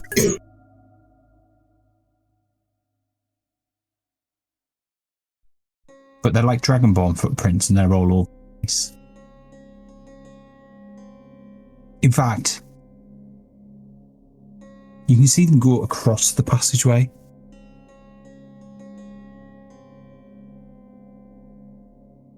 As though something's come down the wall and then up the wall again. Wait, like the Dragonborn footprints do this, or it's another pair? They're like Dragonborn footprints, yes. Or some sort of reptile, large reptile at least. So they're walking up the wall. So, you would ascertain that something has crawled down the wall, across, and then up the wall. You can't see the footprints, but you get that impression by the trail that's along the dust on the. Barrett, can you send some light up to the ceiling? I do. I shine my staff up towards the ceiling. As you lift your light, you hear a scurrying along the ceiling into the next room. Well, that's horrifying. Thanks, Korsk. I am terrified. Well, at least it rules out the possibility of a spellcaster. I'm aware of certain magics that would allow you to do that. I mean, it might not limit spells casting. Are the footprints, are they Dragonborn-like? They're not the ones we followed in here, though, are they? No, they're not the ones we followed in here. They're different. And there's no cobwebs about. There are no cobwebs. Oh, like, perhaps like a gecko creature or something. Possibly. It's enough for you. I feel attacked in this episode. Sorry? I feel attacked in this episode. You Didn't realise like the alchemy stuff went over that badly. you look down there when you can see down the passageway where it headed is another room, a large rectangular room. In the middle of the room there seems to be some sort of platform, like table, square, oblong thing, as though it's there for display purposes.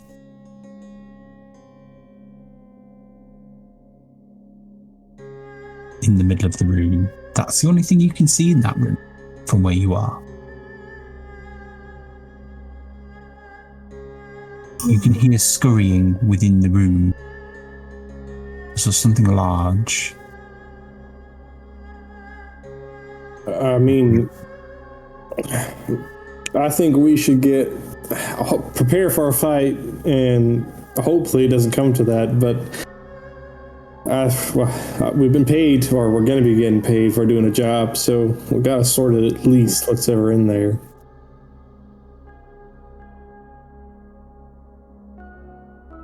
Alright. So we creep closer into the room, following the Dragonborn footprints. At least the pair that go in. Does that pair come back out instantly? No, that pair never went in, if you know what I mean. There's just footprints all over the floor, but it doesn't look as though that particular pair went in. It just seemed to stop at the door, as though they failed the puzzle. Right. Obviously thought it was more complicated than it was.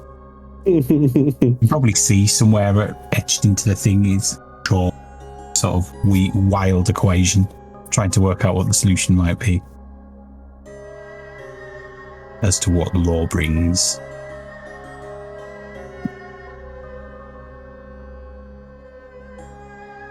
Working out his tax revenue. I've got to carry the one to work out what law brings. You head into the room. Could you all do a perception check, please? Uh-oh.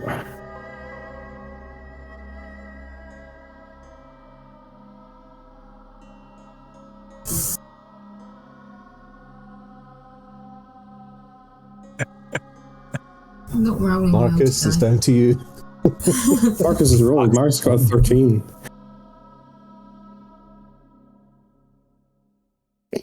I should be rolling the clear as well, but I'm not.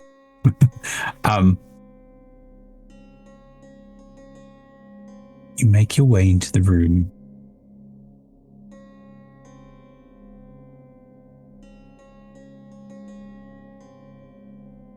Who's heading in first? I mean, I guess I would potentially, if no one else wanted to go further.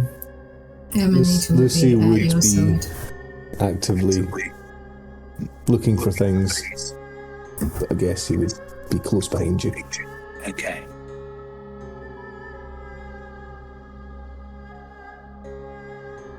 Could you both do an acrobatics check, please?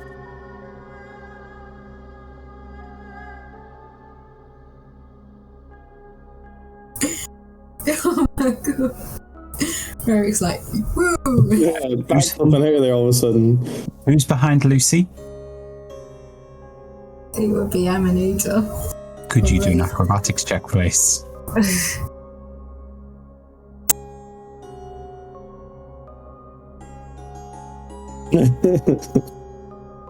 So, you head into the room warily. Suddenly, this ancient-looking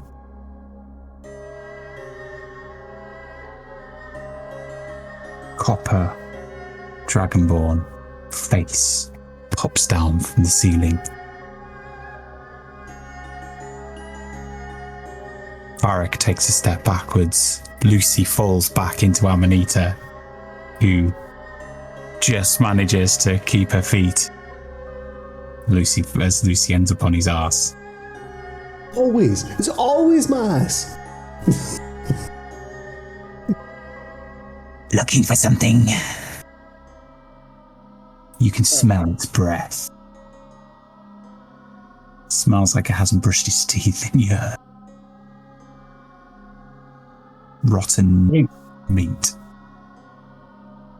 Eucalyptus fragrance, if that's what you're going to ask us. Have you come to visit old Fetrax? He scurries away, as if threatened. As you walk away, as he does scurry away, you notice that there isn't a dragonborn set of feet below him. It's like a six-legged lizard at the bottom of his body. Almost like a centaur, but with an extra pair of limbs. But more like a lizard with a tail at the end. Like some sort of six-legged drake, but with a dragonborn body.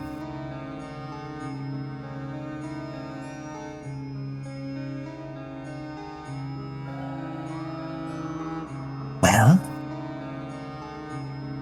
Uta will whisper to Luci again. Have you still got that leg that you shoved in your pants? Maybe we can offer it to him. You hungry?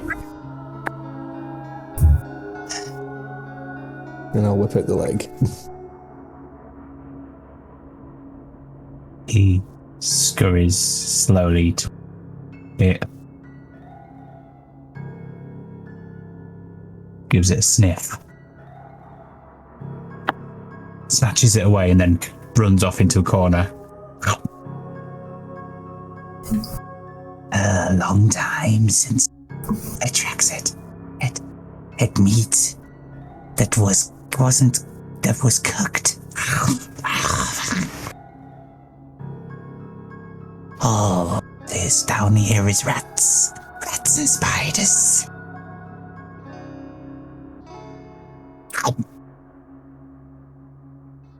How long you been down here, my friend?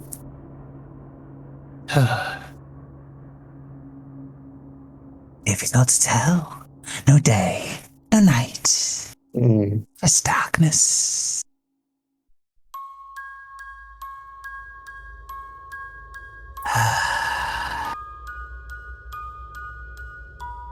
Do you live here alone, or?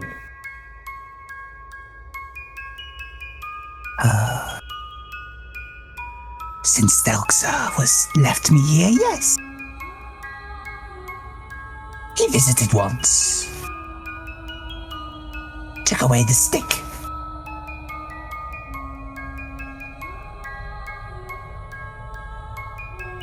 Left me alone since then, though. To guard this place, I must. Though nothing left to guard. He took the stick. No point in eating anybody that comes. There's nothing to guard, nothing to steal. Nothing left.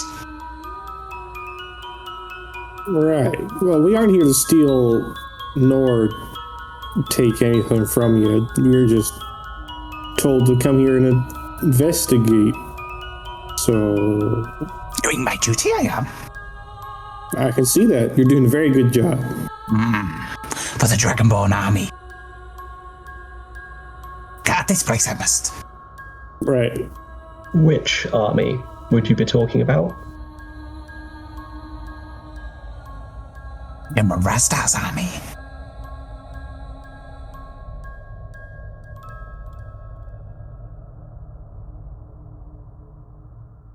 That a while ago for you, or was that recent? It's Linkatan we were. The Empire.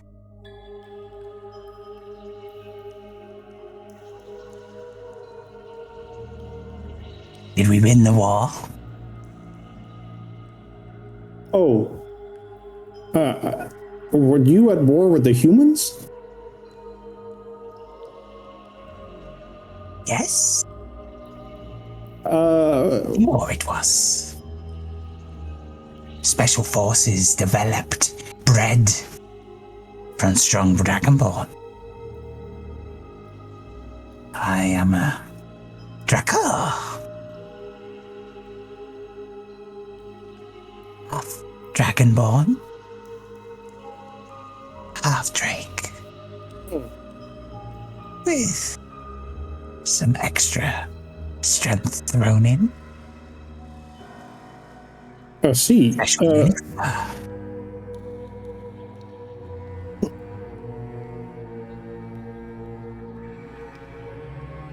You smell like you have human meat with you. And he looks at Marcus. Doesn't smell of blood or sweat. It smells human.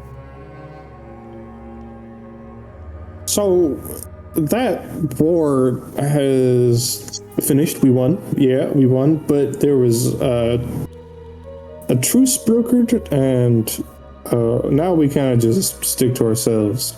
We're at war with the dwarves now. Really? Yeah, they're picking fights on our east coast. Oh. Long away from here. Yeah. They haven't sent orders for me to go and join the... Well, They've forgotten about me. I don't think they've forgotten about you. I think it's just a lot's been going on. Didn't you say you were given a new task recently, though? Well, a new task a while ago, and then were visited again by the person who... How is the card the artifact? Well, the stick, anyway. The handle. I think Velxor Rastar called. The head was long lost. Okay. So this handle was for some artifact or something like that, correct? If I remember correctly. Something of great power, yes. Alright.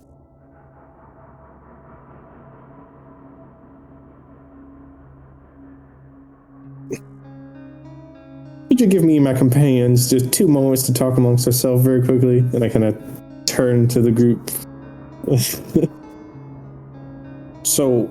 And you're back on him, Barrack. Don't go on your back. Well, you can keep your eyes on him. He's not going to hurt me. But what I think's going on here is he was told to guard the handle of the artifact that the guys upstairs are looking for.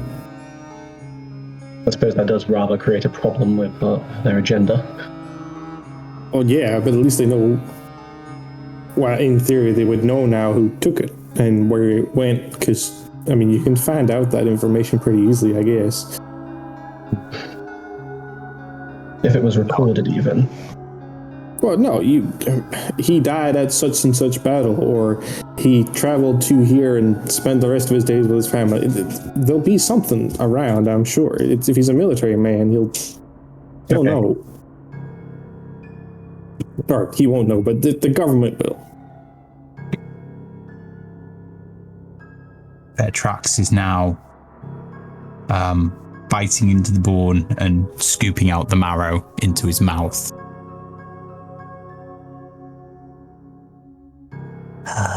Long time.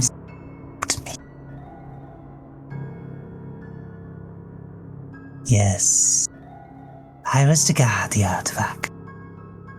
Well, Luxarastra was quite angry when we first discovered it. Disappointed he was that the head was not there. Under the handle. See. And he scurries a bit further back into the room and kind of indicates to the dais. And as you approach, you can see that there is almost two kind of carved out gaps, as though it was laid the head of hammer, like a war hammer, and the haft.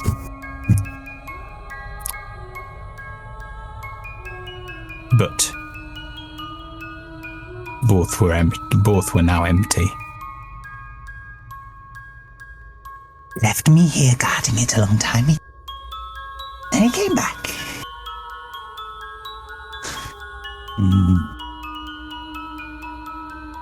Asked me to continue guard this place, he did. But I don't see the problem. I don't see why. Forgotten about me, I think he has. He didn't give you any reason for why you had to continue guarding this place? No. Said he needed to stick for the wall. What did he look like? The one that told you to stay here.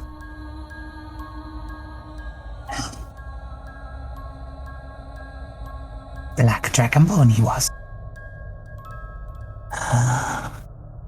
He'd been in charge of the military effort against the humans. And Varric, you would recognize this name. As far as you're aware, the name Telxor Razdar is the name of the general that is currently in charge of the Dragonborn armies. Something doesn't quite sit right with you, though, because that war with the humans was at the first few hundred years of the first couple of 100 years of this age, which would mean that individual, if it's the same person, would be 700 years old. Yeah.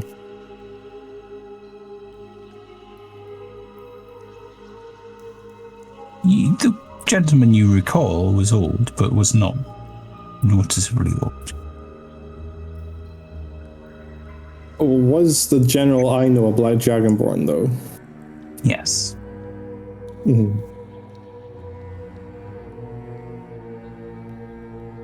Hi. Okay, I think I see what's going on here. So, my friend, I think perhaps there's some nice... Our kinsmen are upstairs. They are nice and friendly, but they didn't know you were down here. And they were actually scared because they thought you were something else. So, if you give us... We'll not close any of these doors, but we'll go find some of our kinsmen. We'll introduce you. And hopefully, you can come out of here and it'll be fine. But I need you to wait here for a little while first, and we'll be back. I promise. And we'll keep the doors open and everything. Do you have any more meat?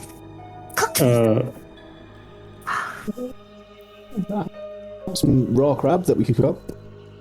Oh, I remember crab. Okay, whip out a crab leg, giant crab leg, and create a wee bonfire and start cooking it. Then hand it over to him. All yours, cook it how you want it.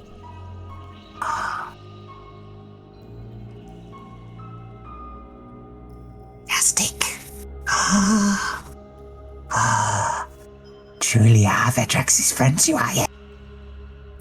Like you said, my friend.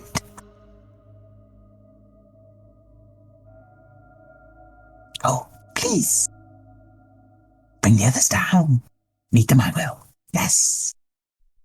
Great. That's great, Vertrax. What I'll do is, in case we take a little bit longer, that might not last you, so I'll leave a couple days of rations. We're not going to be gone that long, but you can keep these. I'll get more. It's fine. So you got plenty of food, just in case. Soldier food. You soldier. Was, long time ago. Oh.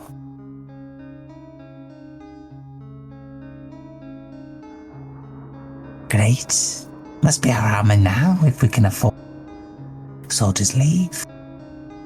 We are in a better spot, if I remember. Huh? Very good. Very good. And he turns his attention to the crab.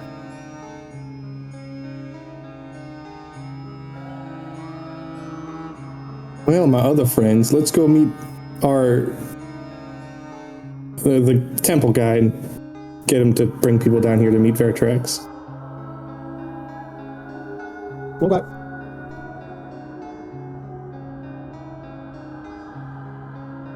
So you headed towards... Don't know what's going on with Charlie's camera. Loading forever, so it's just... There we go. There you go. There you go. Just needed knocked on and back off again. Off and back One on of my again. issues with me happen again. So you head back up. An hour later, you find Yombad.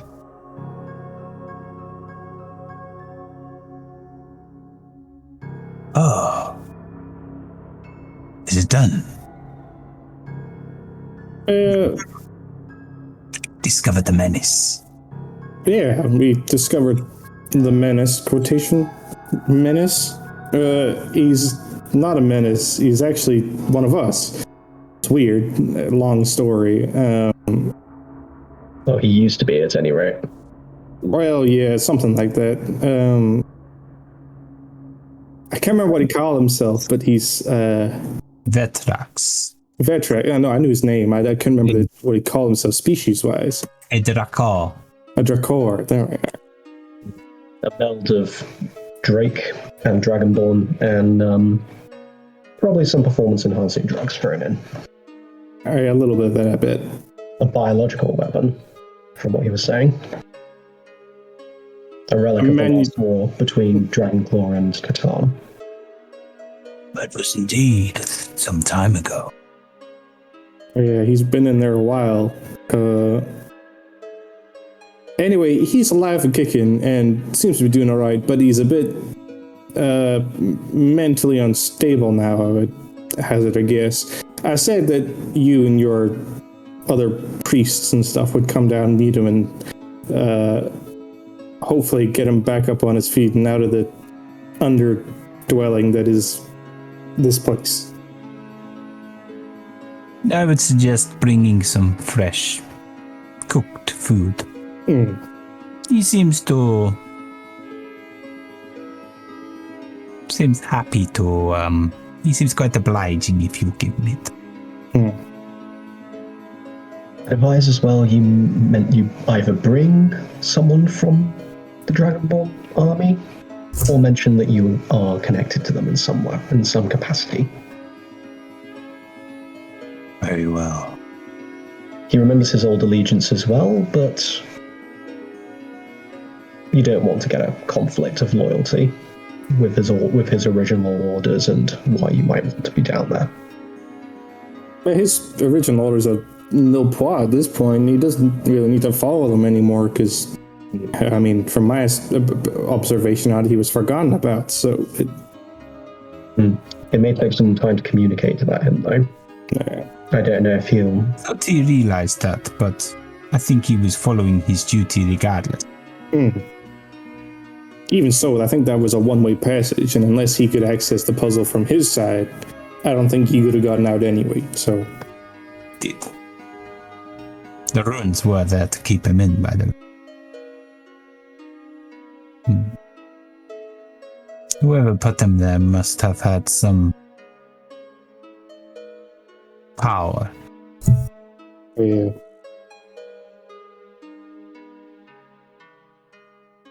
What do you know of this general? Me? Hmm. I know a little, but I don't feel comfortable discussing it with our priest friend here so close by. We'll talk about it in private quarters. I'll explain everything I know then, along with other situational stuff.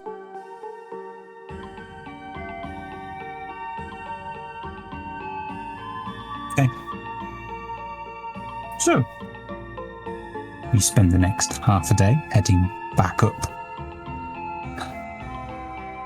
By the time you come out, it is about 10 o'clock at night.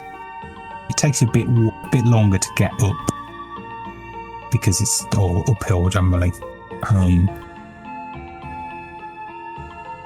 And going is treacherous at times in terms of some of the stairs are broken and what have you.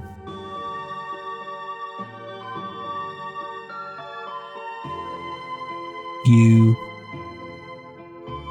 reach the top of the stairs, head off towards the Great Hall where Imtak's office is nearby, or rectory, or whatever they call it. And you can hear a loud, annoyed voice. What do you mean, Dragon's Claw? How the hell am I supposed to get there? Can't you see I'm an old man? I can't go traipsing over the desert now, can I? Please, if you just calm down. Calm down? They've stolen my property. And you see a rather irate Latz shouting at a female priest, a green dragonborn, in similar robes to Imtak. Oh, shout over. You alright, lads? Do I look alright? It's hard to tell. They said. You look normal, for what it's worth. Commandeered what? My ship. You'll be getting that back immediately, or I will burn this place to the ground. Taking it they have. They flew it off. The military. The army. And it was for the war.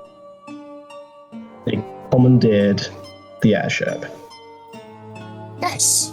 Did they take the stuff off it at least? My kit's in there, man. They threw some stuff out the bedrooms. Whose decision was this? Look what crew was on there.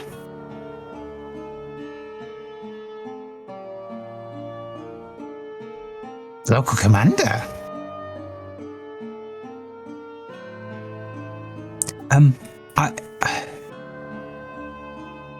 They saw the airship arrive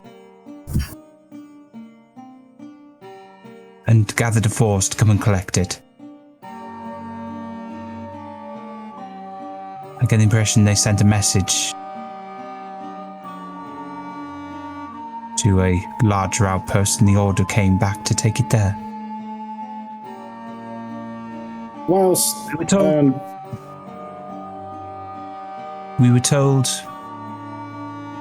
you can petition for its return in Dragon's Claw.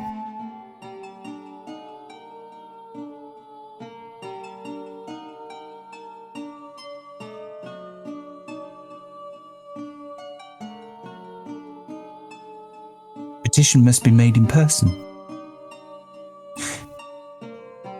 I can't go to Dragon's Claw. I'm an old man. For all the preaching of law we've heard since we got here, there hasn't seemed to be much respect for personal property. for the greater good of Dragon's Claw. Am I right? It sounds like a rather tired phrase. Yep. Well, I suppose we could try the petition, or... I don't think we have a choice. I mean, we need that ship. That's not ours, it's Latz's, but Latz's is doing work with us for the minute, so I would suggest to the group that we go get that thing back. Lads, you didn't happen to see which direction on the compass they flew off in, did you? East, across the sea. Think it might be stationed on one of the islands nearby. For now, at least. And then at this point, you hear a familiar voice of Imta. They'll have taken it to Axemouth. They may stop off locally, but eventually the order will come through to send it there.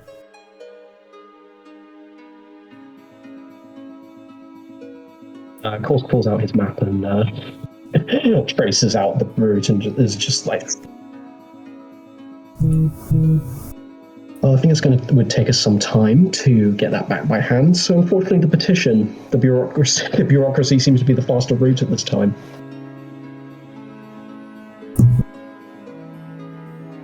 Which means we gotta go to Dragon's Claw. If we need to petition this, it means we gotta go down there.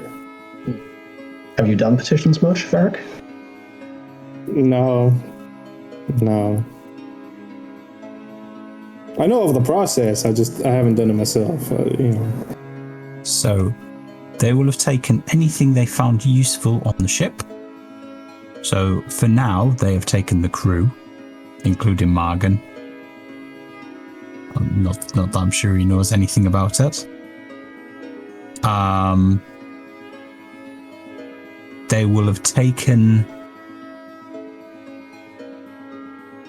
the wagon, but not the horses. They would have left the horses behind.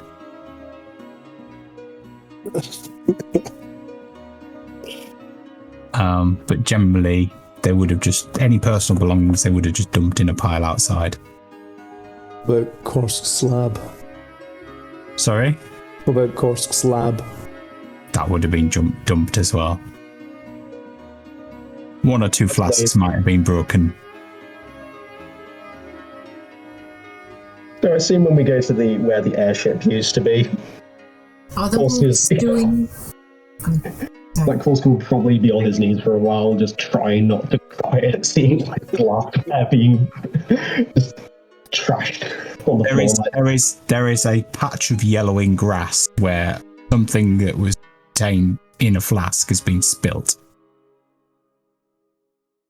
Amanita will come and like pat Korsk on the shoulder. It's okay. We'll get you some new one.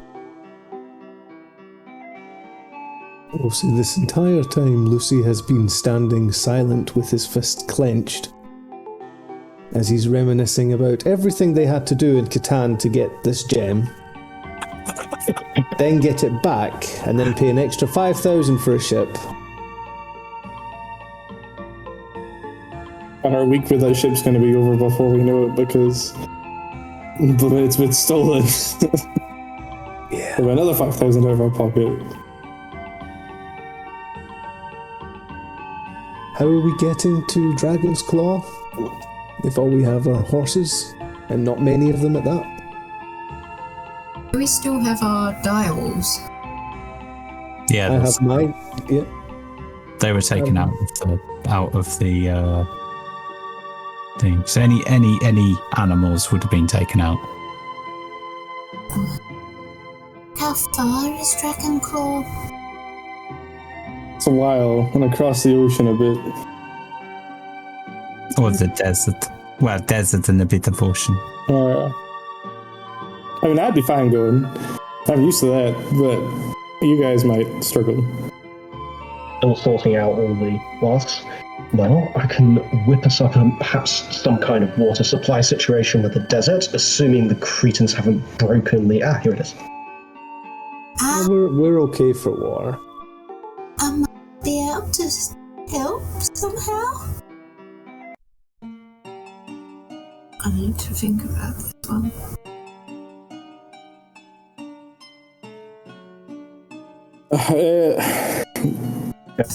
We can make the trip. It's whether we're doing it. Varric, you're the expert here. What do you say? Yep. Lady Imtech, do you... I'll go see Imtech and ask about some travel materials, perhaps some more horses and a wagon.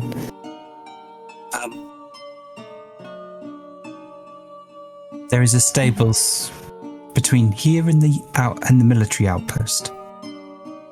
You will be able to purchase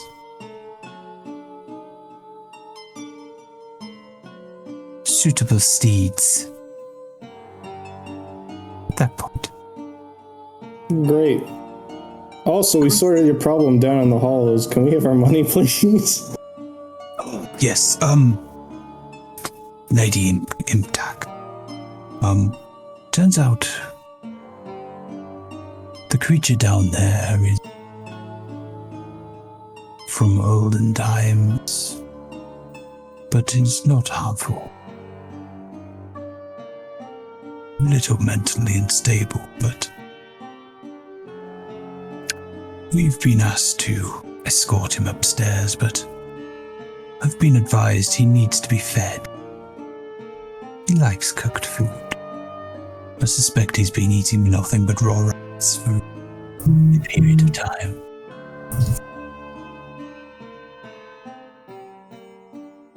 Very well. Here's your 700 gold. Thank you for your service. Now, Yombad.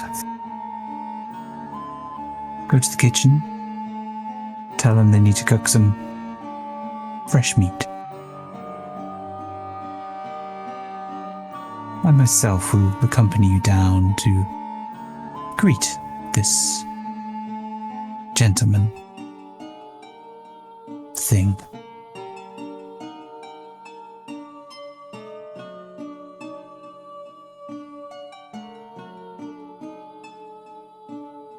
I bid you thanks, and farewell. Yep. She turns and heads away. So, we head into Dragon's Claw, or are we doing something else? Let's head to Dragon's Claw. Let's stop by the stables first and get a wagon and stuff.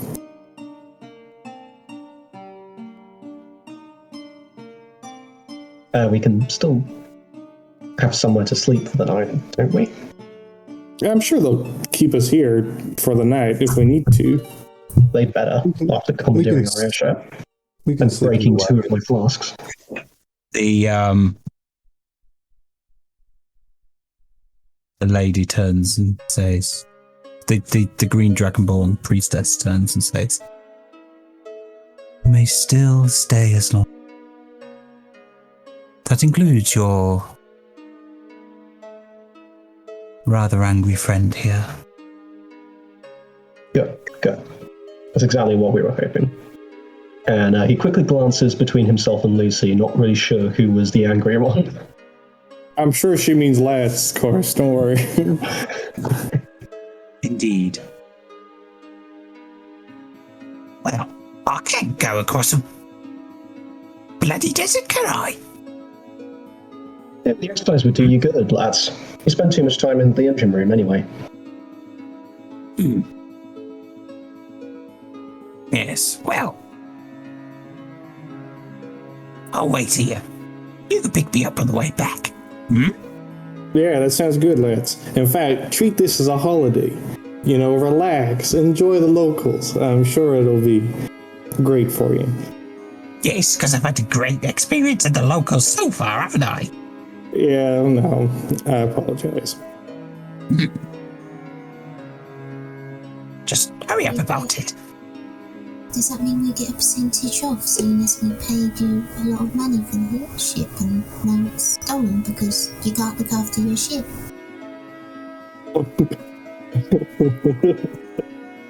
In Latz's fairness, we gave that money to the crew, so it's the crew and the captain that will have to give us our discount.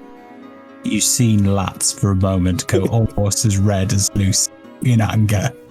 And Lucy just managed to step in with ballistic on Amanita.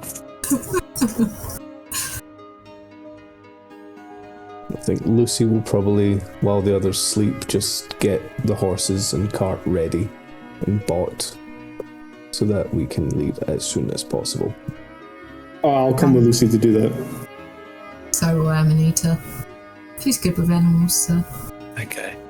The Fork is staying in the hall and stuffing his face with the leftover food.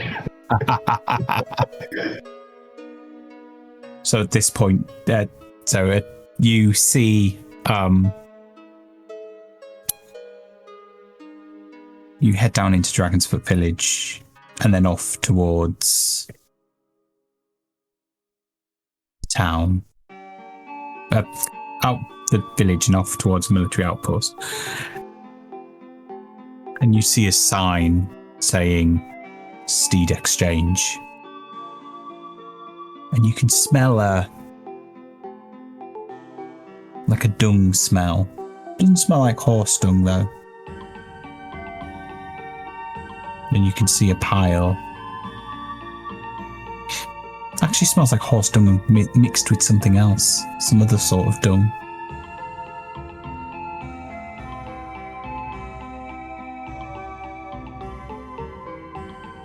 You walk over.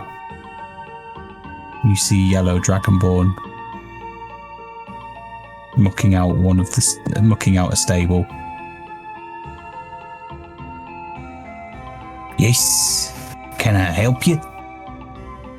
Hi, kinsman. We're looking for Lady Imtag from the fortress up there has requested that we collect 2 steeds and a wagon with cover. Alright. Which direction you headed in? We're heading towards Dragon's Claw, so across the desert. Okay. Let me see what we got. And he disappears for a while. Lucy just turns to Varric. Do they have things that fly? Maybe. I mean, I remember using horses back in my day. Horses and camels every now and then.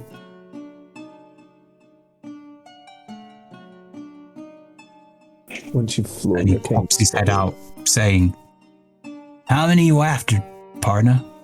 2, thanks. 2? Yeah. Okay. Wait, is that 2 wagons or 2 steeds? 2 steeds. Sorry. We do have horses. We got a wagon. You haven't got a wagon, they took the wagon. Oh, they took the wagon, so we need the wagon. But we've got 2 horses, I think. They won't make it across the desert. Okay. You sure you want horses? What else you got? Well, I was gonna get off you camels. Got a few donkeys as well if you... We'll take the camels. Camels will be fine. 2 camels. Okay. You guys seem like guys in need. It's a bit late.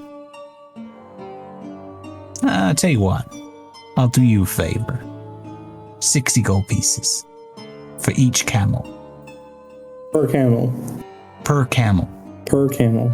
See, now the thing is, Lady Imtech was actually asking for these. She requested them, but I don't actually have the papers on me. Do persuasion check.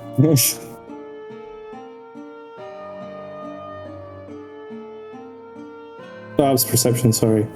That's the wrong roll. That's a popular thing, though. People rolling perception is It's so with my other characters, I'm proficient in persuasion instead of perception, so I'm so used to seeing that. All right. Tell you what. that's the case, I'll only charge you 10 for the wagon, okay? So, 130. 130. All right. I'll hand over 130 to him. Nice doing business with you, partner. Indeed. Gives you a nod. Sends you on your way. With 2 camels and a wagon. 2 camels and a wagon. Is that a wagon with cover? It has to be a wagon with cover. A wagon has covering, Okay, yeah.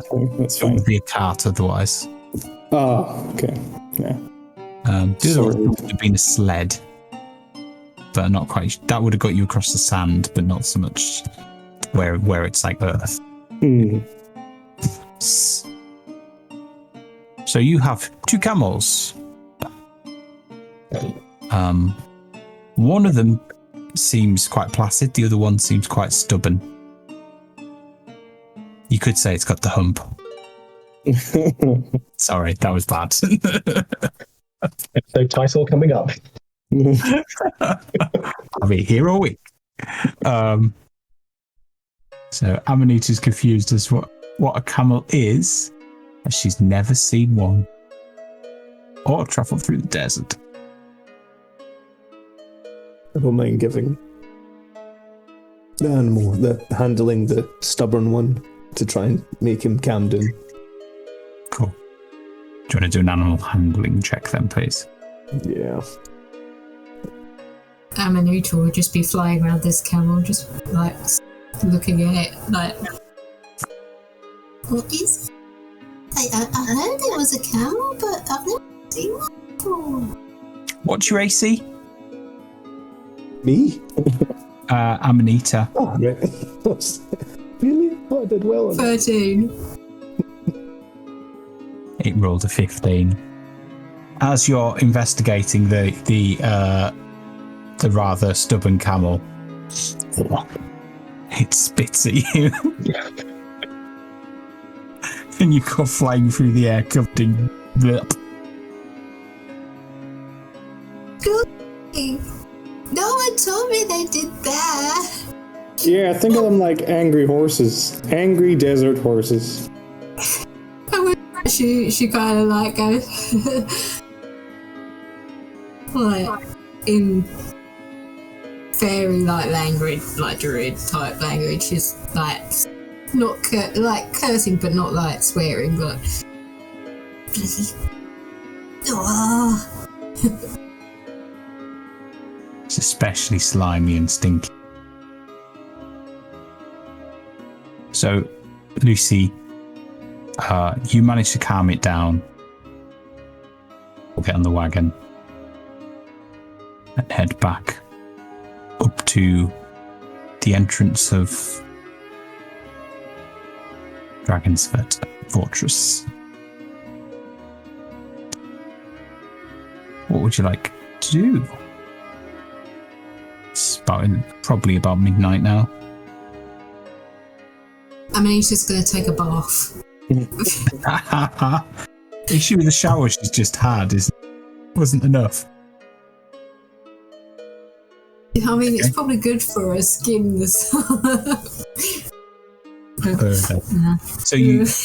So some of the priestesses and priests draw her a bath, and they put like all sorts of scented oils in like that, and lots of bubbles. And actually, it's not exactly a bath as such. It's more like 2 baths. There's one with soapy water, clean water. How big are these baths? How big are they? They'd be quite tight for a normal-sized person, but for you, it's luxurious. They've used snow off by mount to, like, they have a snow collection frequently, and this wagon comes down with this vat full of snow, and basically that's what they get their for the fortress.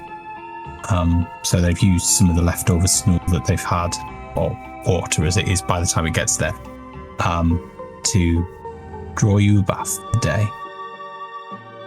It's like a milk delivery. They get a lot of water.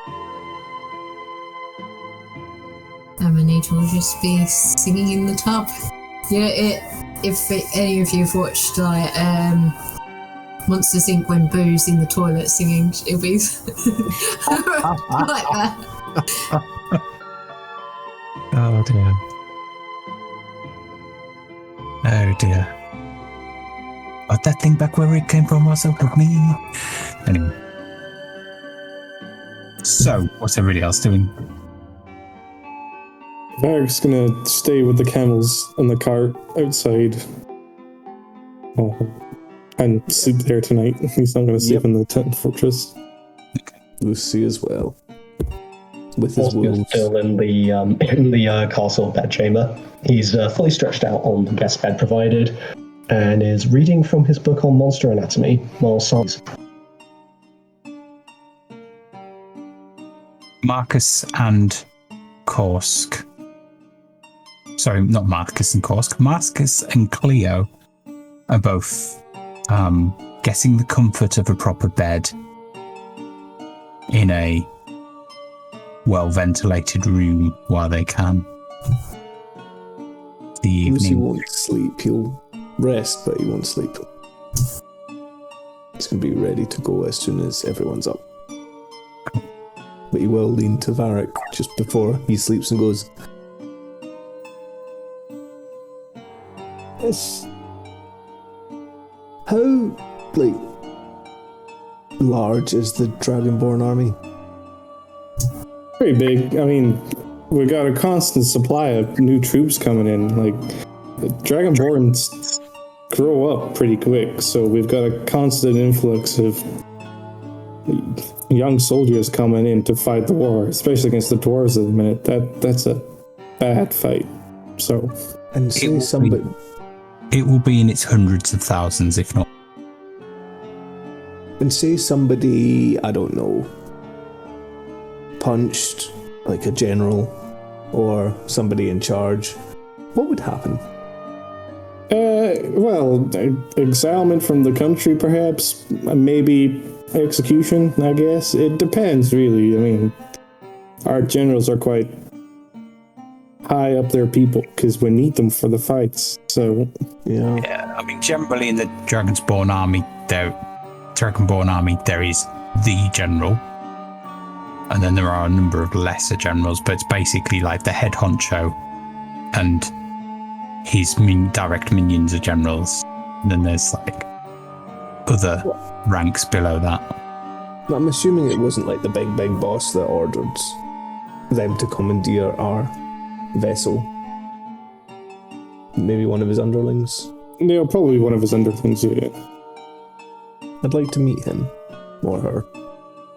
I'm sure we can get it revoked. It'll be fine, Lucy. Picking fights with... Oh, I'm not going to pick a fight, I promise. I'll give you a bit of word of warning.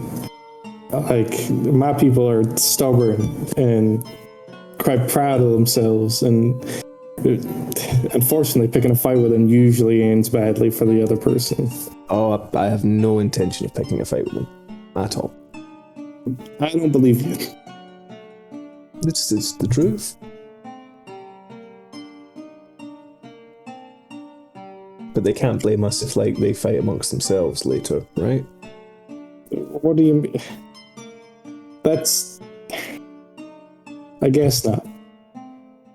Yeah. Have a good rest. We've got a long trip tomorrow. You have no idea.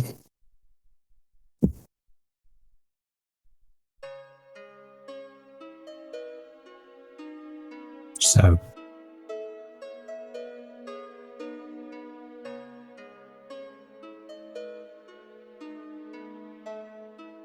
you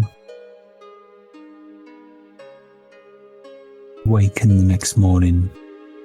Those are in the castle and smell breakfast. Similar breakfast to what it was the day before. Although it's still like that ham type meat. There are like sausages now.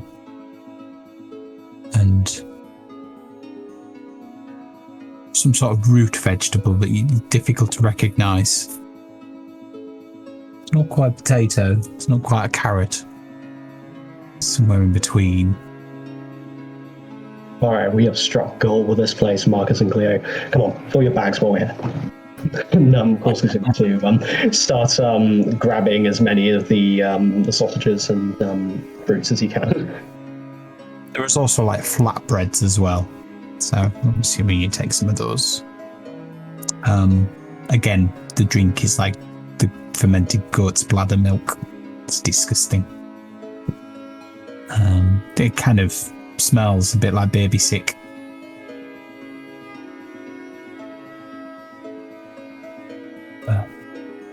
Is the Vertex upstairs yet, or is he still lingered in the underbelly?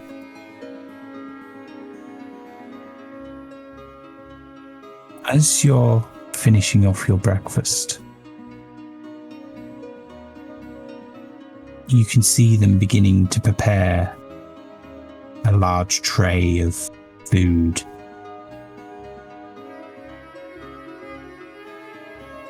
And they put it on the end of one of the large tables that's left over from the feast in the hall.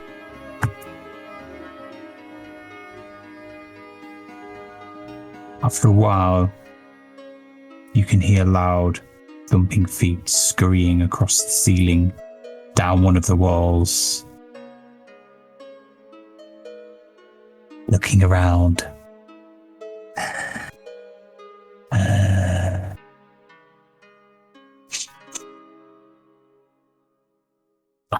And starts digging in.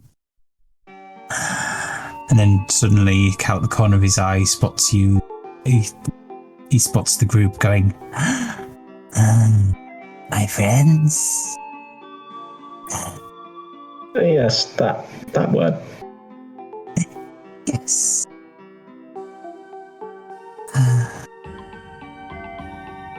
How is everyone treating you, Vertex? Is everyone being alright to you? Yes. Very good. Asking the military to come and see me, they are. I want to provide service still. Want to see if they've got new orders for me. Right? I hope that goes well for you, Vertex. I really do. Vertex, a good soldier. Strong. Older than he was. But can still break bones to those who aren't his friends. Exactly. And even though you are a bit older, I'm sure you're a bit wiser too.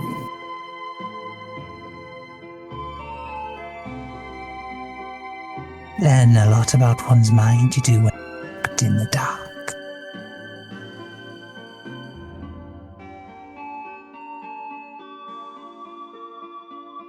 And he picks up one of these kind of carrot type things and goes,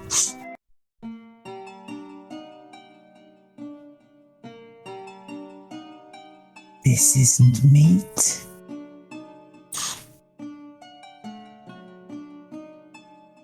and he throws it across the room.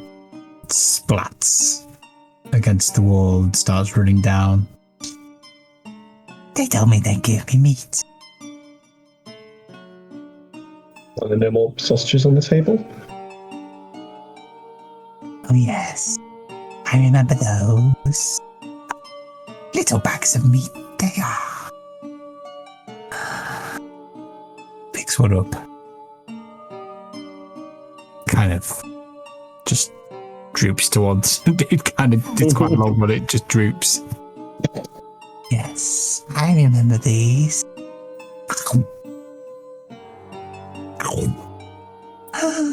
Lovely. Fresh. Hot. It's been a while since I had a hot. Apart from the crab. Varric, it just occurred to me, we never asked how hungry he could get exactly. That is not our problem. Maybe if we run out of food around here. Of course, he's going to tighten his bag very quickly, and then just kind of, what's the word for like, stride out of the room. I mean, this is like a wheelbarrow full of food that they pretty much get on a tray. Like one of those big turkey things. He's pretty much got one of those to himself.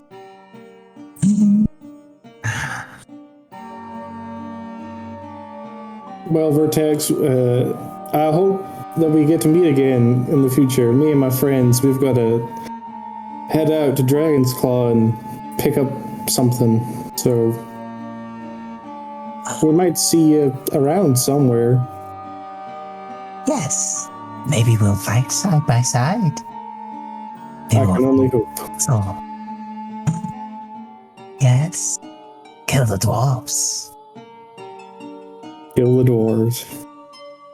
Feast on their blood together. I don't know what your kinsmen were like back in the day. We don't tend to do that so much now. I'm sure it'd be fine for you, but a lot of others might not take you up on that offer.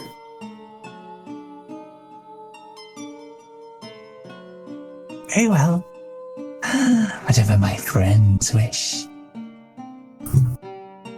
I'll see you soon, Vertex. Real soon. I can just quickly leave the hall. Preferably first. Before we leave, Amanita will just like say to him, "You should try the baths. They're very nice. Look, I'm squeaky clean. I smell nice too." Water. I've not had a drink of water. Oh, I wouldn't drink it. It would be very soapy. Oh. All I've had to drink is blood. Blood from rats. And with that, she's like, "Okay," and goes off. And then you can see him sniffing this big turkey thing. Juicy. And at that, you've all left the room.